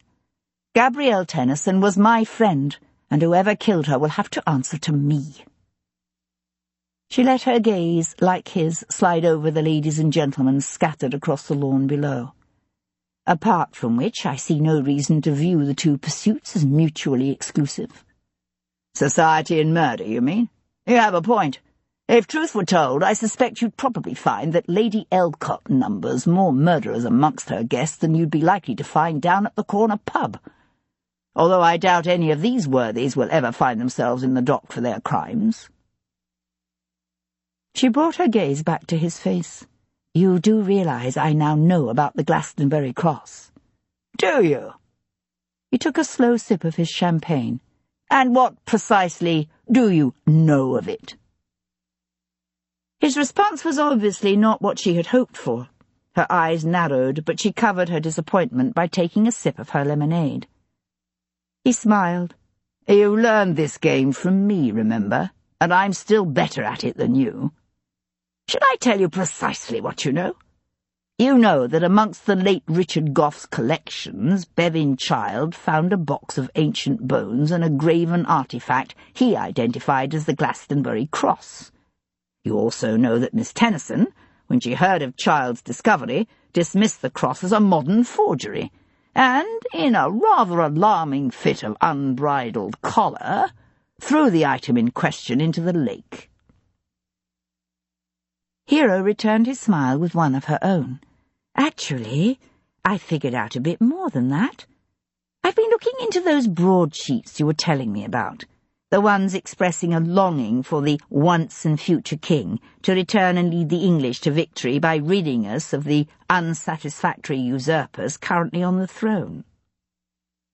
She glanced over to where the Prince Regent, red-faced and sweating, his coat of Bath superfine straining across his back, had his face and shoulders hunched over a mounded plate of buttered crab. "I can see how the expression of such sentiments might be causing distress in certain circles, even if, as you intimated, the broadsheets were originally the work of French agents. These things can sometimes take on a life of their own, and while we like to think our own age too sophisticated to give heed to such legends, the truth is that far too many people out there are still both ignorant and woefully credulous, and all too ready to believe in a miraculous saviour." "How true?" A warm wind gusted up, shifting the spreading branches of an elm overhead, and casting dancing patterns of light and shadow across the strong features of her face. She said, "Some 600 years ago, Henry II was also troubled by restless subjects who yearned for Arthur to return from the dead and save them. Fortunately for him, the monks of Glastonbury Abbey stepped into the breach with their well-timed discovery of what they claimed were King Arthur and Guinevere's bones." "Most fortuitous, was it not?" said Jarvis with a smile. And how injudicious of good old King Henry VIII to lose such a valuable national treasure in his scramble to take over the wealth of the church, thus allowing all those nasty rumours to start up again. Shockingly careless of him, agreed Jarvis, consigning his champagne glass to a passing waiter. Yet history does sometimes have a way of repeating itself. Or should I say, rather, that it can be made to repeat itself? Particularly if a certain courageous young woman who threatens to get in the way is removed. Jarvis drew a figured gold snuff-box from his pocket and flipped it open with one finger. Hero watched him, her gaze on his face. Gabrielle was not the type of woman to frighten easily. Yet before she died, she was afraid of someone. Someone powerful. I think she was afraid of you. He raised a pinch of snuff to one nostril and sniffed. She had a unique way of showing it, wouldn't you say? Hero leaned into him, the polite society smile still curving her lips, her voice low. I think Gabrielle was right. That cross is a forgery. I think you somehow coerced Child into claiming he had discovered the fake cross amongst Goff's collections, in the hopes that news of its recovery would help dampen these dangerous murmurs calling for King Arthur's return. After all, if it worked for the Plantagenets a few hundred years ago, why shouldn't it work now? Why not, indeed? The one thing I haven't figured out yet is how you convinced Child to cooperate. Really, Hero, perhaps you should consider giving up this budding interest in murder investigations and turn your hand instead to writing lurid romances. He saw something he couldn't quite read flicker in her eyes and closed his snuff-box with a snap. I told you I did not kill your troublesome friend. When she remained silent, he gave a soft laugh. You don't believe me, do you? Almost, but not entirely. She tilted her head to one side. If you considered it necessary, would you have killed her, even knowing she was my friend? Without hesitation. And would you tell me? Before, yes. Now, I'm not so certain. Because of Devlin, you mean? Yes. He let his gaze drift once more across the assembly of hot aristocrats. And are you regretting it? Your decision to be less than forthcoming with your new husband, I mean? No. He brought his gaze back to her face. So sure, Hero? He asked, and saw her colour deepen. She said, I don't believe you deliberately had Gabrielle killed. But can you be so certain you are not indirectly responsible? Father's and daughter's gazes locked and held. Darling! Hero turned as Lady Elcott fluttered up to them trailing a cloud of filmy lime organza and yards of cream satin ribbon. She rested the tips of her exquisitely manicured fingers on Hero's arm and arched her over-plucked brows. You came! What a delight! Did you bring that wicked husband of yours with you? Not this time, said Hero. Excuse me, said Jarvis with a bow, moving adroitly to the prince's side, in time to prevent him from starting on a second plate of crab. When he looked back toward the edge of the terrace, Hero had managed to escape their hostess's clutches and disappear. Sebastian found Paul Gibson leaning over the stone platform in the centre of the outbuilding behind his surgery. He whistled softly as he worked, his arms plunged up to the elbows in the gory, distended abdomen of a cadaver so bloated and discoloured and ripe that it made Sebastian gag. Good God, he said, his eyes watering as the full force of the foul stench engulfed him. Where the devil did they find that one? Pulled him out of Fleet Ditch at West Street. Caught up under the bridge he was, and from the look of things he was there a good long while. And no one smelled him? There's an abattoir at the corner. I suppose the odours just sort of mingled. The surgeon grinned and reached for a rag to wipe his hands and arms. So what can I do for you, then? And please don't tell me you're sending me another corpse, because I've already got 2 more to deal with when I'm through with this one. No more corpses. Retreating to the sun-blasted yard, Sebastian stood hunched over with his hands braced on his thighs as he sucked fresh air into his lungs. Just a question about Gabrielle Tennyson. You said she was no longer a maid. Any chance she could have been with child? No trace of it that I saw. Would you be able to tell for certain? I mean, even if she wasn't very far along. Let's put it this way. If she was far enough along to know it, I'd know it. Sebastian straightened, then swallowed quickly as another whiff of the cadaver hit him. Bloody hell, I don't know how you stand it. Gibson gave a soft chuckle. After a while you don't notice the smell. He thought about it a moment, then added, Usually. I wasn't talking about just the smell.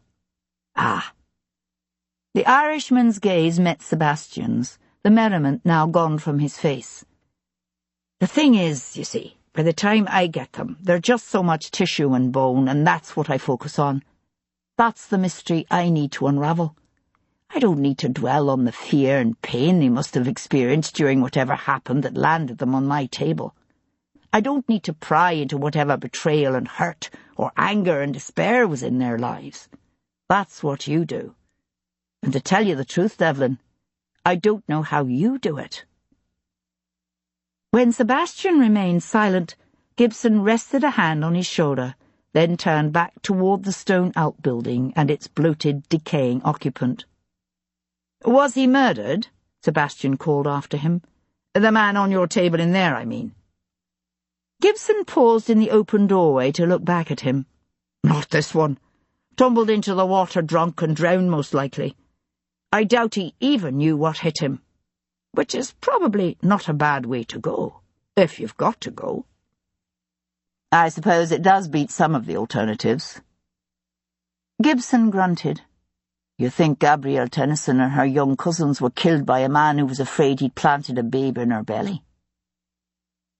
Sebastian started to remind him that no one knew for certain yet that either Alfred or George Tennyson was dead. Then he let it go. Surely it was only a matter of time before one of the search parties or some farmer out walking with his dog came upon the children's small bodies, half submerged in a ditch or hidden beneath the leaf mould in a hollow left by a drowned tree. He shook his head. I don't know. At this point, anything's possible. Poor girl, Gibson said with a sigh. Poor, poor girl.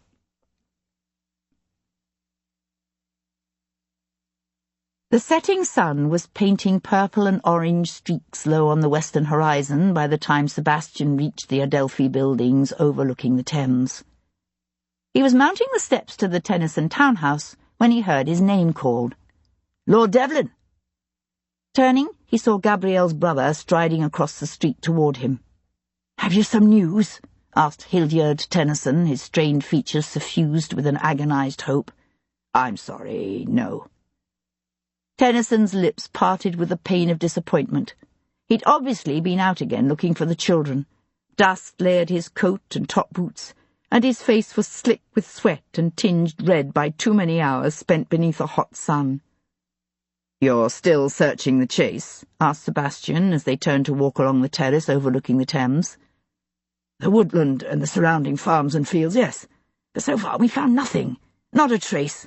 It's as if the children vanished into the mist. The barrister blew out a long, ragged breath.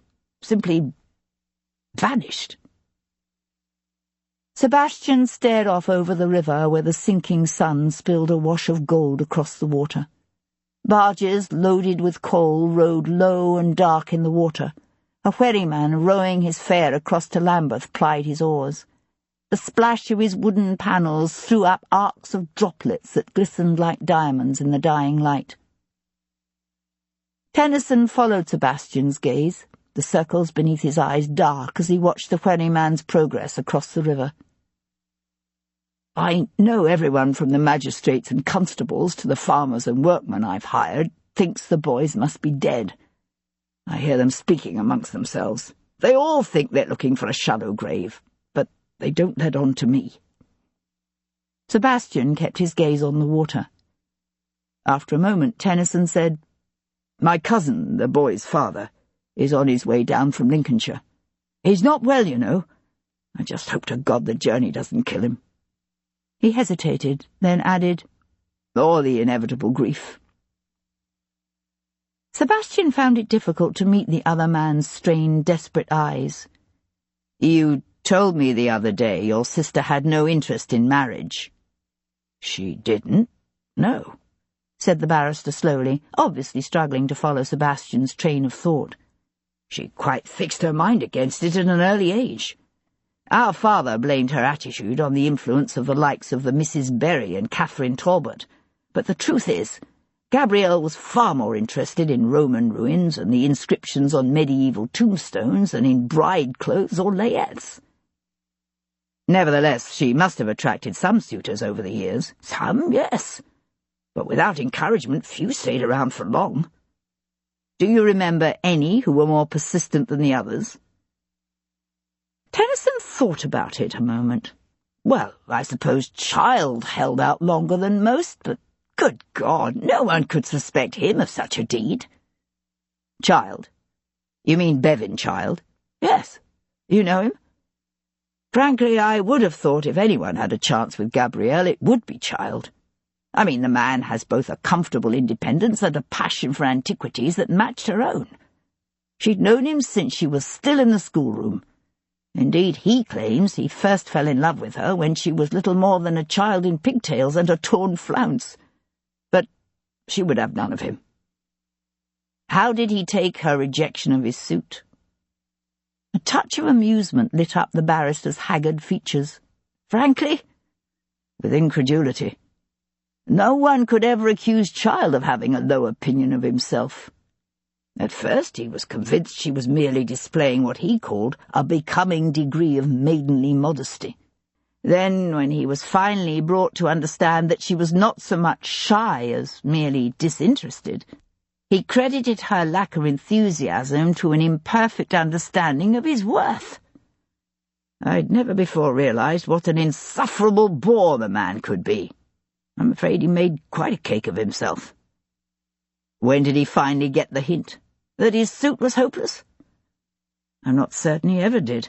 She was complaining about him shortly before I left for Kent."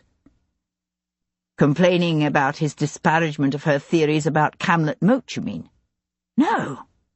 About his continued refusal to accept her rejection of his suit as final."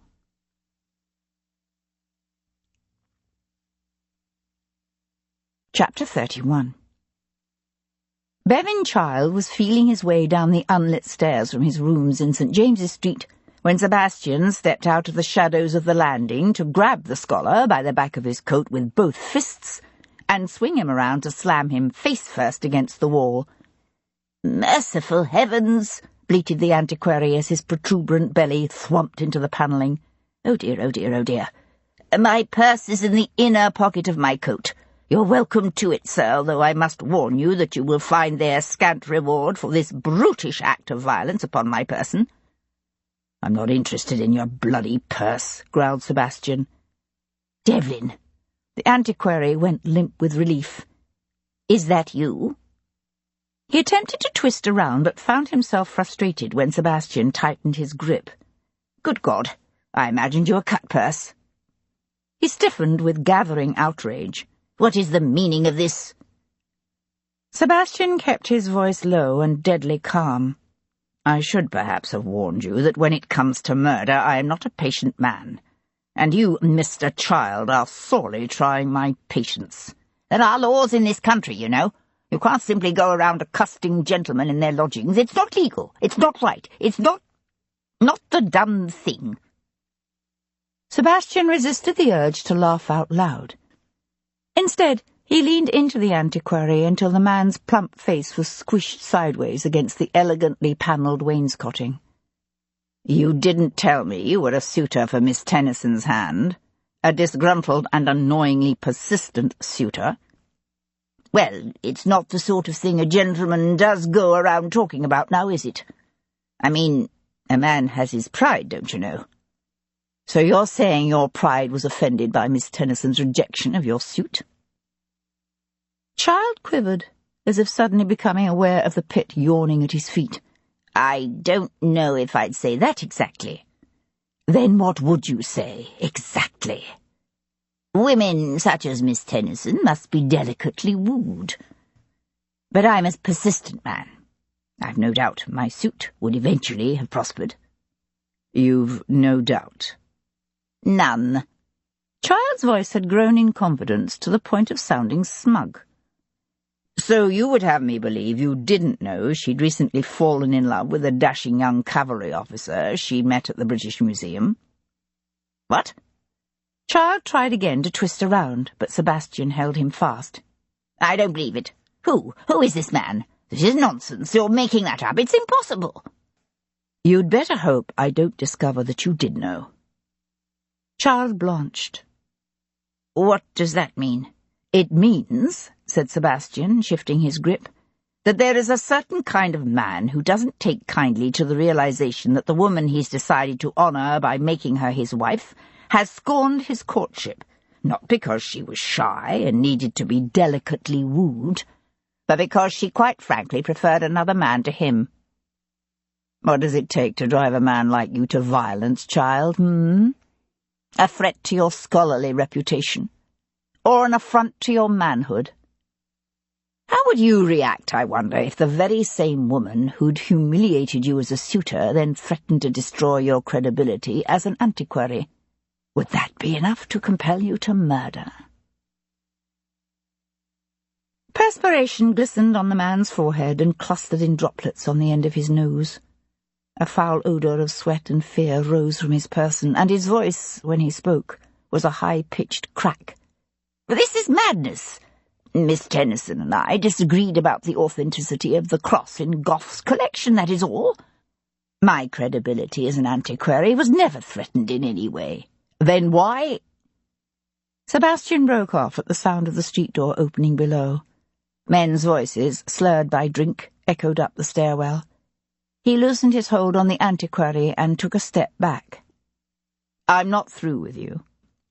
When I find out more, I'll be back, and if I discover you've been lying to me, I can guarantee you're going to regret it. Sebastian returned to Brook Street to find Hero perusing an improving pamphlet written by one Ezekiel Smith and entitled Satan, Druidism, and the Path to Everlasting Damnation. Good God, he said. What are you reading? She laughed and cast it aside. Believe it or not, this piece of sanctimonious drivel was written by George and Alfred Tennyson's aunt, Mary Bourne. You can't be serious. Oh, but I am. She also attends a weekly Bible study class with one Reverend Samuel at the Savoy Chapel.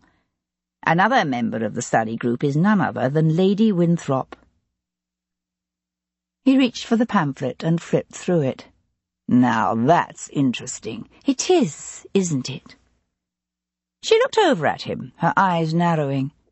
You've split the shoulder seam of your coat. What have you been doing? He glanced down at his coat. Ah, I hadn't noticed. It could have been when Lieutenant Arsinoe tried to draw my cork for insulting the honour of the woman he loved. How did you do that? By asking if he lay with her. He says he did not, incidentally. Do you believe him? No. He did, however, provide me with one bit of information which proved to be valuable. It seems Mr. Bevan Child was a suitor for Miss Tennyson's hand, an annoying suitor who refused to take no for an answer. According to Hildyard, the man has been in love with Gabrielle since she was a child.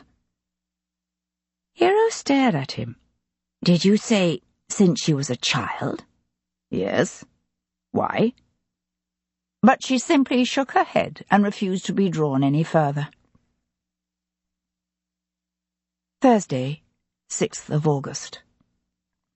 By 9:50 the next morning, Hero was seated in her carriage outside the British Museum, a sketchpad open on her lap, and her pencils sharpened and at the ready.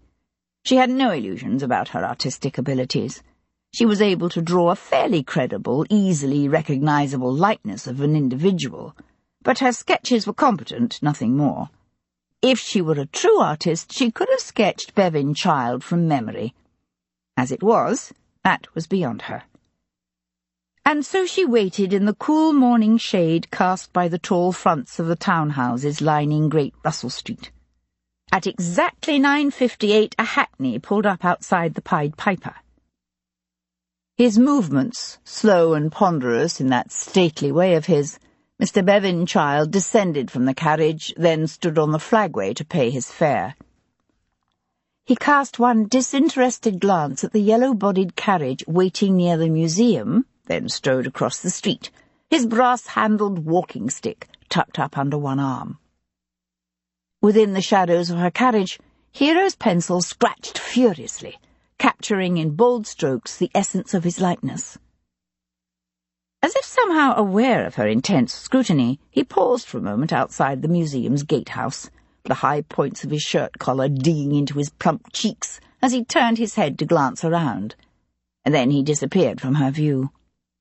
She spent the next 10 minutes refining her sketch, adding details and nuances. Then she ordered her coachman to drive to Covent Garden. The man's jaws sagged. "I beg your pardon, m'lady, but did you say Covent Garden?" "I did." He bowed. "Yes, m'lady."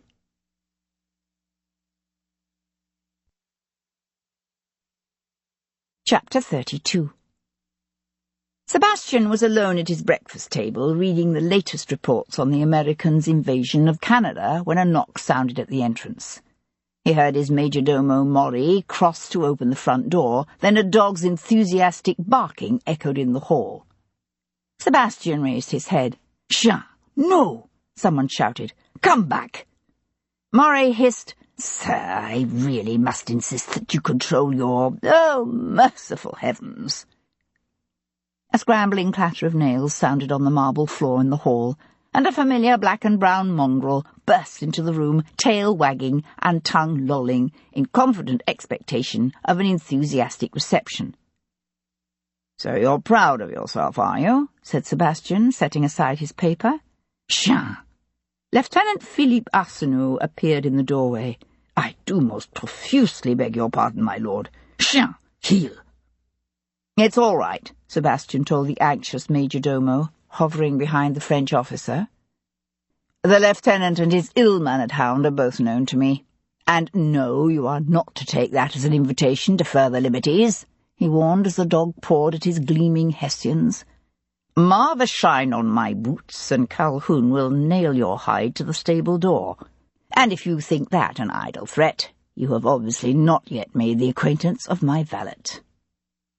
"He might be more inclined to believe you," observed Arsenault with a smile, "if you were not pulling his ears." "Perhaps. Do come in and sit down, Lieutenant. May I offer you some breakfast?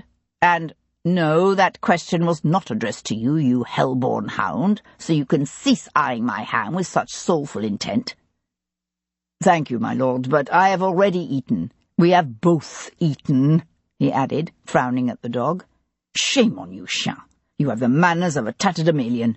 Come away from there." The dog settled on his hindquarters beside Sebastian's chair and whined. "Obedient, too, I see," observed Sebastian, draining his tankard. "He likes you. He likes my ham." Arsenault laughed. Then his smile faded. "I've brought him with me because I have a request to make of you." Sebastian looked up from scratching behind the dog's ears. "Oh? It seems to me that if I could take Chien up to Camlet Moat, there's a good possibility he might pick up some trace of Alfred and George. Something to tell us where they've gone or what has happened to them. Something the authorities have missed. He was very fond of the children." Sebastian was silent for a moment, considering the implications of the request. "Sounds like a reasonable idea. But why come to me?"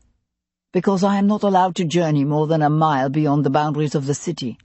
But if you were to square it with the authorities and go with us—" Sebastian studied Arsenault's fine-boned, earnest face, with its boyish scattering of freckles and wide sky-blue eyes. "Why not? It's worth a try." He pushed to his feet. "See what you can do to keep your faithful hound out of the ham while I order my curricle brought round." A board clerk at the Admiralty, the government department in charge of all prisoners of war, grudgingly granted permission for Arsène to leave London in Sebastian's custody. As they left the crowded streets of the city behind, Sebastian let his hands drop, the chestnuts leapt forward, and Charles scrambled upright on the seat between the two men, his nose lifted and eyes half closed in blissful appreciation of the rushing wind. Sebastian eyed the mongrel with a healthy dose of scepticism. Personally, I wouldn't have said he numbered any bloodhounds among his diverse and doubtless disreputable ancestry. Arsène looped an arm over the happy animal's shoulders. Perhaps not, but the boys used to play hide-and-seek with him, and he was always very good at finding them. Sebastian steadied his horses. When you drove Miss Tennyson and the lads out to the moat last week, did you take Jean with you? I never said I. Just answer the bloody question. Arsène let out a huff of resignation. We did, yes. A faint smile of remembrance lightened his features. Jean leapt into the moat after a duck and then rolled around in the loose dirt beside the trenches. Gabrielle told him he was not welcome up there ever again. The Frenchman fell silent, his grip on the dog tightening as he stared off across the sun-drenched fields, his own thoughts doubtless lost in the past. It wasn't until they had reached the overgrown woods of the chase that he said, I've been thinking and thinking, trying to come up with some reason for her to have taken the boys there again this past Sunday. He shook his head, but I can't. Did you know that Bevin Child had in his possession a lead cross that was said to have come from the graves of King Arthur and Guinevere? Mon Dieu, you can't mean the Glastonbury cross? That's it. Child claims to have found it along with a box of old bones amongst the collections he's been cataloguing at Gough Hall, but Miss Tennyson was convinced it was a recent forgery. Is that what she was talking about? But if that's all it was, why wouldn't she have told me? I was hoping perhaps you could help explain that. I gather the controversy surrounding the discovery of Arthur's grave in the 12th century is considerable. Arsène nodded. The problem is, it all seems just a shade too tidy.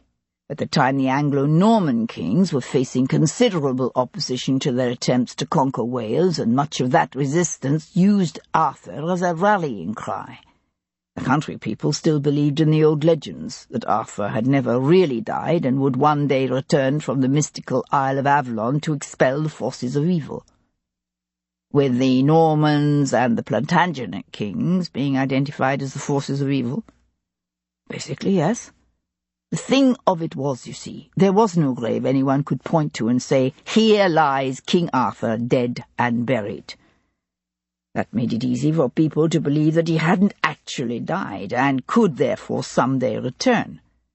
So the grave's discovery was a true boon to the Plantagenets. They could then say, see, Arthur is dead, here is his grave, he's not coming back, we are his rightful heirs. Why Glastonbury Abbey? Well, at one time the site of Glastonbury actually was a misty island surrounded by marshland, which helps give some credibility to the association with Avalon. But what makes the monks' discovery particularly suspect is that at the time they claimed to have found Arthur's grave, the abbey church had just burned down, and their chief patron and benefactor, Henry II himself, had died. They needed money, and what better way to increase their pilgrim traffic than with the discovery of the burial site of King Arthur and his queen? In other words, it was all a hoax.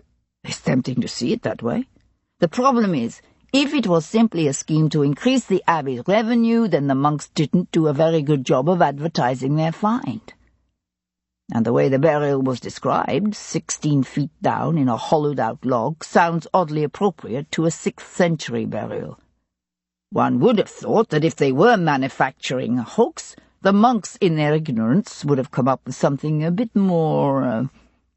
He hesitated, searching for the right word. Regal, suggested Sebastian, guiding his horses onto the narrow track that led to the moat. Yes.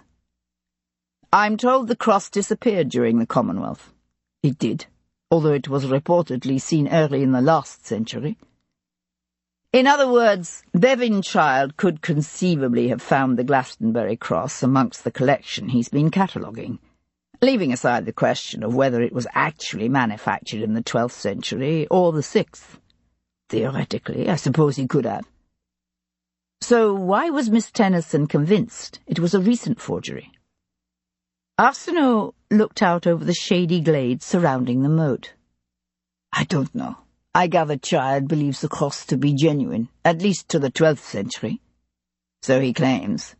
Where is it? Would it be possible for me to see it? Sebastian drew up near the land bridge to the island, the horses snorting and sidling nervously. Tom jumped down and ran to their heads. Unfortunately, no. Child claims Miss Tennyson threw it into Gough Hall's ornamental lake the Friday before she died.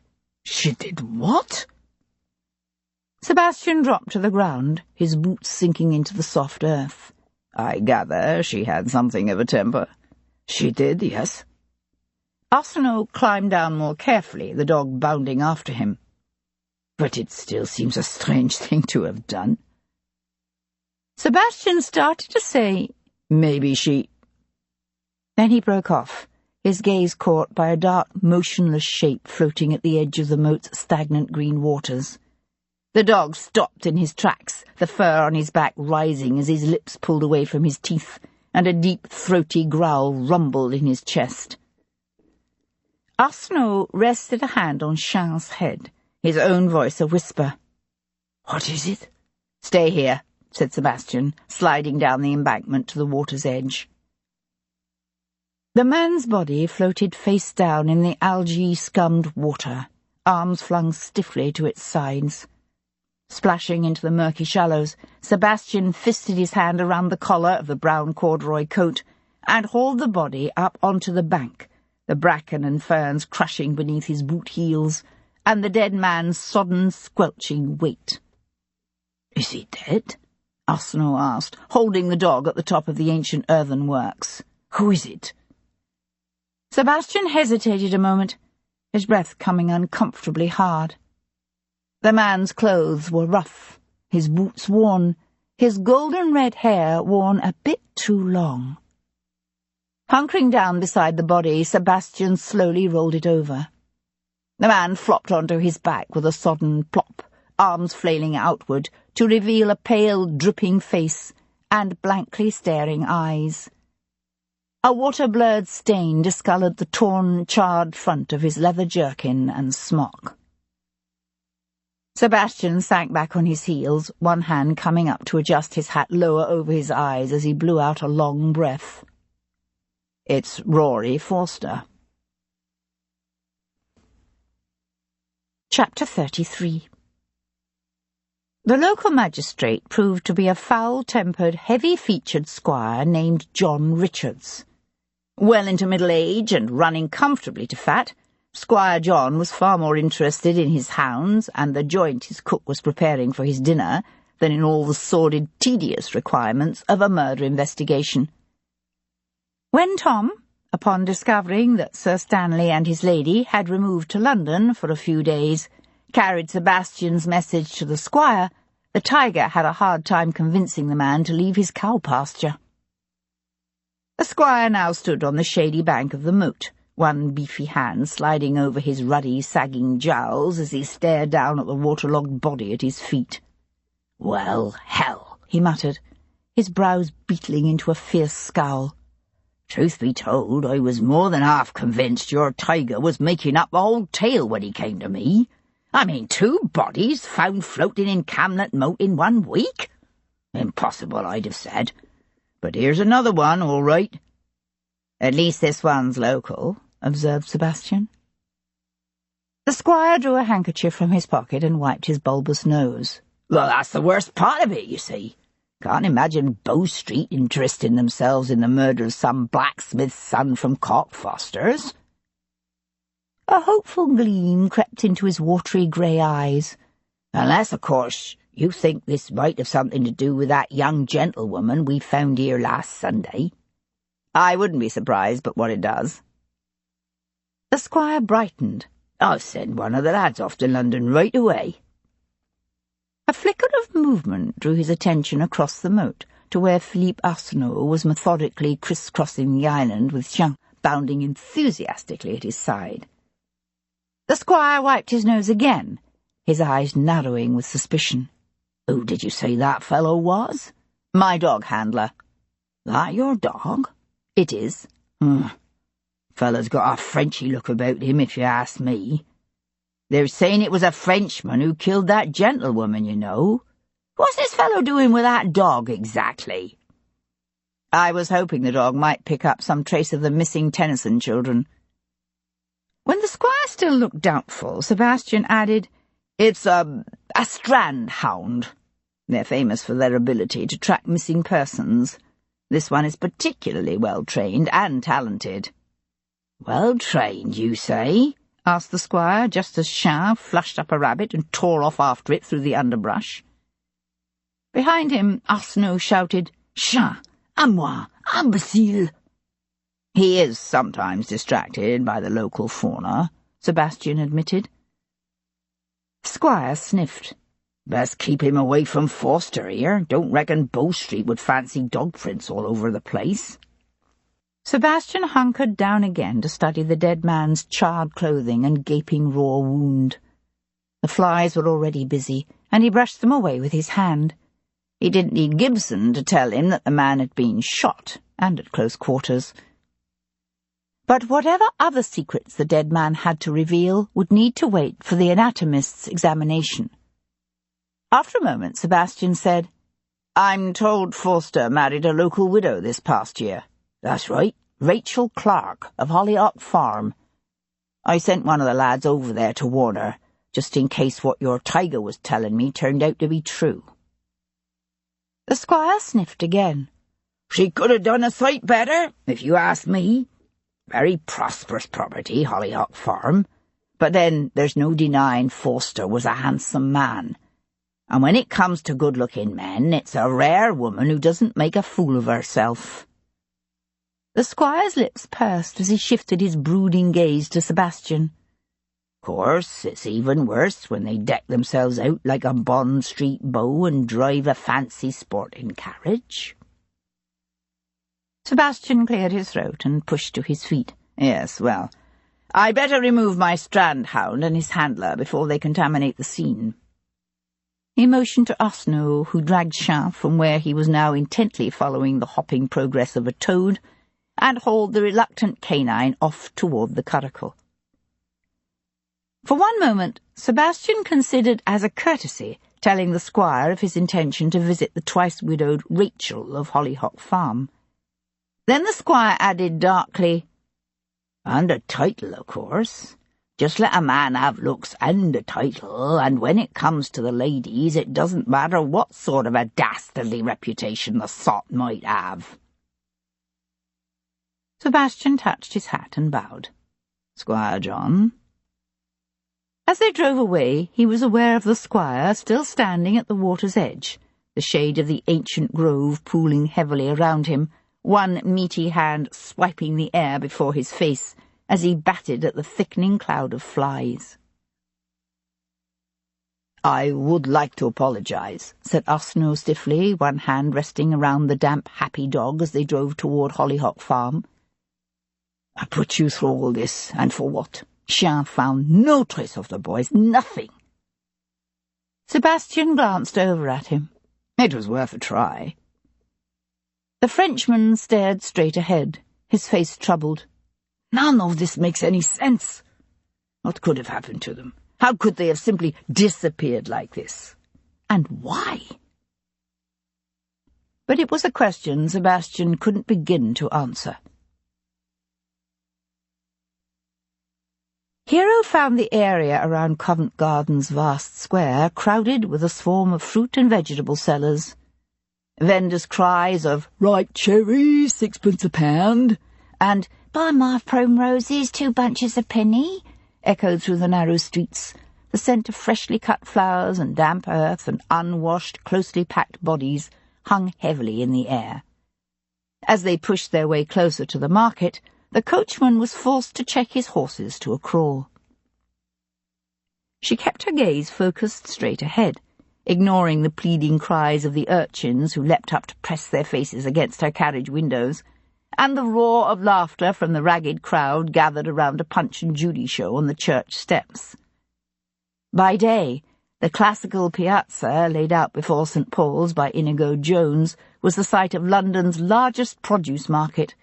But later, when the shadows of evening stretched across the cobblestones, and the square's motley collection of stalls and lean-tos closed for the night, willing ladies in tawdry satins with plunging necklines and husky crooning voices would emerge to loiter beneath the colonnades and soaring porticos and hiss their lewd invitations to passers-by.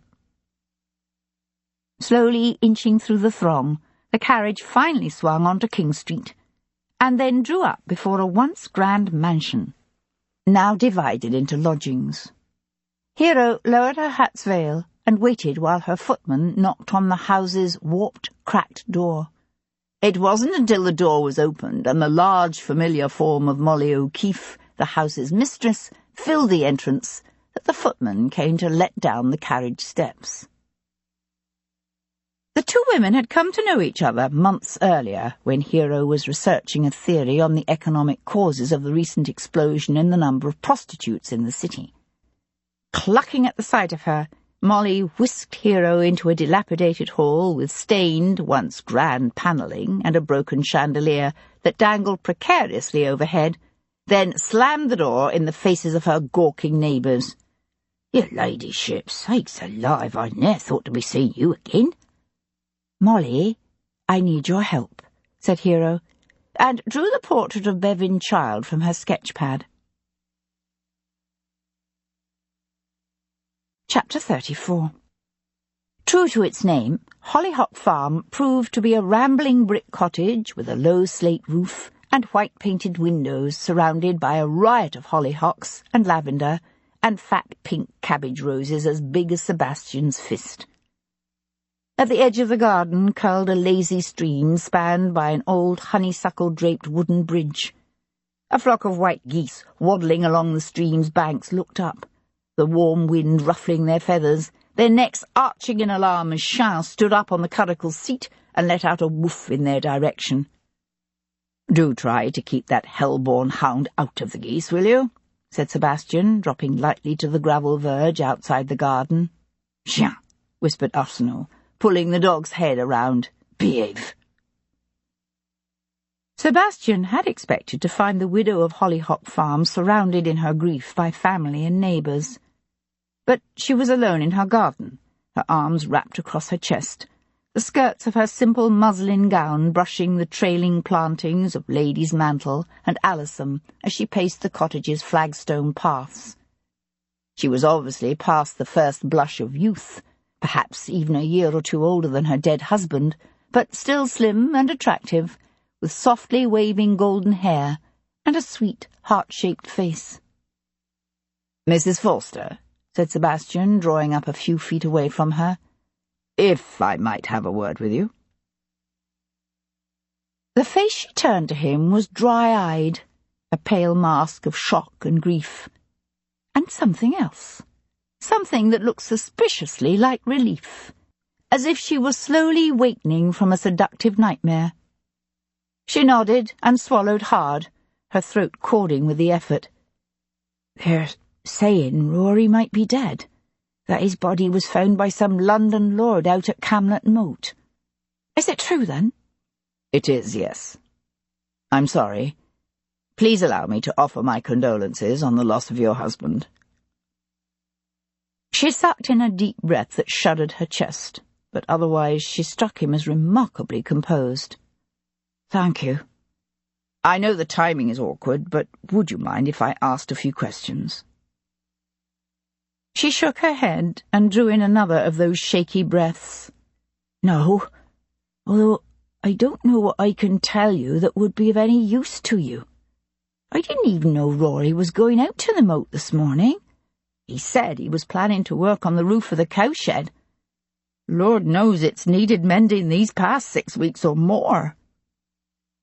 I would imagine things have been rather neglected around the farm, with your husband working for Sir Stanley at Camlet Moat. She turned to walk along the path, Sebastian beside her. I told him he was going to need to give up that nonsense for the harvest, but he was reluctant to quit. He said he could hire Jack Williams to take his place around here for half of what he was making with Sir Stanley. But a farm needs more than hired men. It's one of the reasons She broke off and bit her lip. That's one of the reasons I married him. The unsaid words hung in the air. Pausing beside a rose-covered arch, she let her gaze drift to the slowly sliding waters of the stream. She was obviously better bred than her husband, her farm prosperous. She would have been quite a catch for a blacksmith's younger son. Sebastian drew up beside her.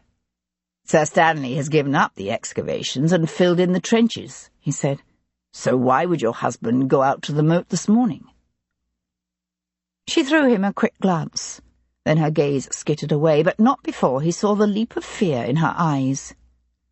Did he go out to the moat last Sunday? Asked Sebastian. Rory? Oh, no. He was there with me, all night. He told you to say that, didn't he?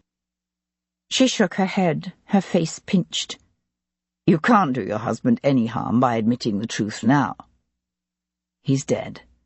But the more we know, the better chance we'll have of finding who killed him. Sebastian hesitated, then said again, He went to the moat Sunday, didn't he? Her voice was a painful whisper. He warned me not to tell anyone. Made me swear to keep his secret.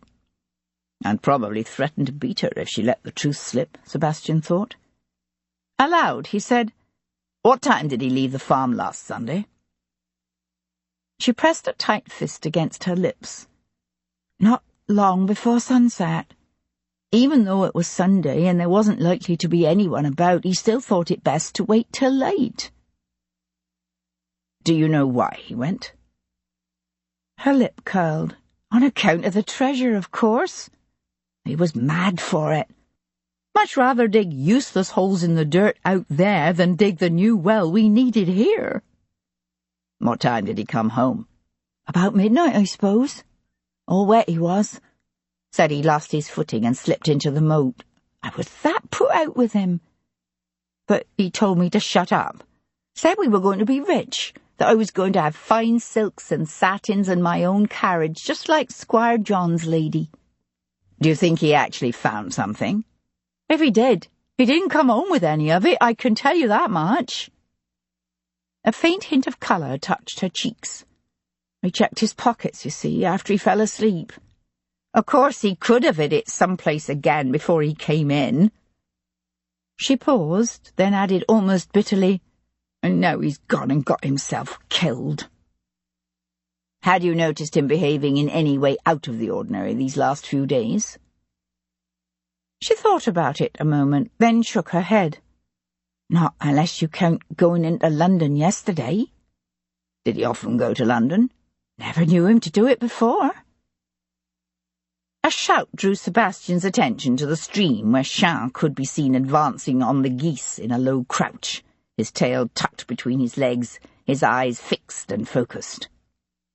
Sebastian said, Did he tell you why he went? No, although he was in a rare good mood when he came home. I hadn't seen him in such high spirits since the days when he was courting me. At the memory, a softness came over her features, then faded. Arsinoe's voice drifted up from the banks of the stream. Chien. Sebastian asked quickly, Is there anything else you can tell me that might help? She shook her head just as Arsinoe shouted, Chien, mon Dieu, no! The message from Molly O'Keefe reached Hero late that afternoon. She returned to Covent Garden just as the slanting golden light of early evening was beginning to flood the mean, narrow streets. The residents of Molly's lodging-house were already stirring. "What have you found?" Hero asked Molly, as a raucous trill of laughter floated from somewhere on the first floor above, and two blousy women pushed past them toward the lodging-house door. The lodging-house wasn't a brothel, although there was no denying that many of its occupants were Cyprians. But these women took their customers elsewhere, to establishments known as accommodation houses. One of the Cyprians, a black-haired woman in feathers and a diaphanous silver-spangled gown, smacked her lips and cocked one hip provocatively at Hero. "Shopping for a bit of muslin to raise your old sod's flag, are you, me lady? But I can do the trick. Do you like to watch?" "Thank you, but no," said Hero. "Lizzie, you foul-mouthed trollop," hissed Molly, flapping her apron at the woman. "You mind your bloody manners and get out of here." Lizzie laughed and disappeared into the night with a jaunty backward wave of one white hand. "I've got a girl by the name of Charlotte Roach waiting for you in me sitting-room," said Molly, drawing Hero toward the rear of the house. "Although, if truth be told, I'm not certain a gently-bred lady such as yourself should be hearing what she's got to say." "Nonsense," said Hero. "You should know by now that I'm not so easily shocked." Molly paused outside the closed door, her broad, homely face troubled. "You ain't heard what she's got to say yet?" Charlotte Roach couldn't have been more than 14 or 15 years old. She had a thin, sharp-boned face and straw-coloured hair, and pale, shrewd eyes rimmed by short, sparse, blonde lashes. Her tattered gown of pink and white striped satin had obviously been made for someone both older and larger, and then cut down, its neckline plunging to expose most of the girl's small, high breasts. She sat in an unladylike sprawl on a worn settee beside Molly's empty hearth, a glass of what looked like gin in one hand, her lips crimped into a tight, hard line that didn't soften when Hero walked into the room. She looked Hero up and down in frank appraisal, then glanced over at Molly. "This the gentry mort you was telling me about?" "I am," said Hero. Charlotte brought her gaze back to Hero's face, one grubby finger reaching out to tap the sketch of child lying on the settee beside her. "Are you a Jerry Snake?" "If by that you mean to ask if the man in that sketch is my husband, then the answer is no." With slow deliberation, Hero drew 5 guineas from her reticule and laid them in a row across the surface of the table before her. "This is for you, if you tell me what I want to know. But don't even think of trying to sell me Grub Street news, for I'll know a lie if I hear it." A flash of amusement shone in the girl's pale, hard eyes.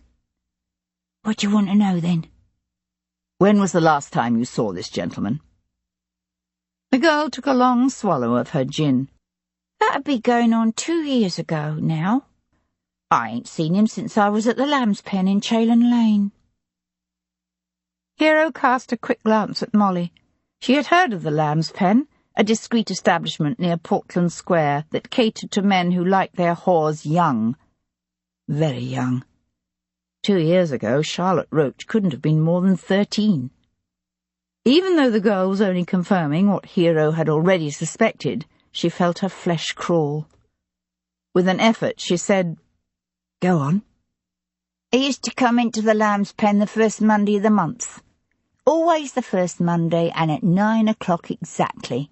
You could have set your watch by him. A real rum duke he was." Charlotte sucked her lower lip between her teeth, her gaze drifting back to the shiny guineas laid in a row across the top of the table. "Anything else you want to hear?" Swallowing the urge to simply give the girl the money and leave, Hero went to sink into the broken-down chair opposite her. "I want to hear everything you know about him."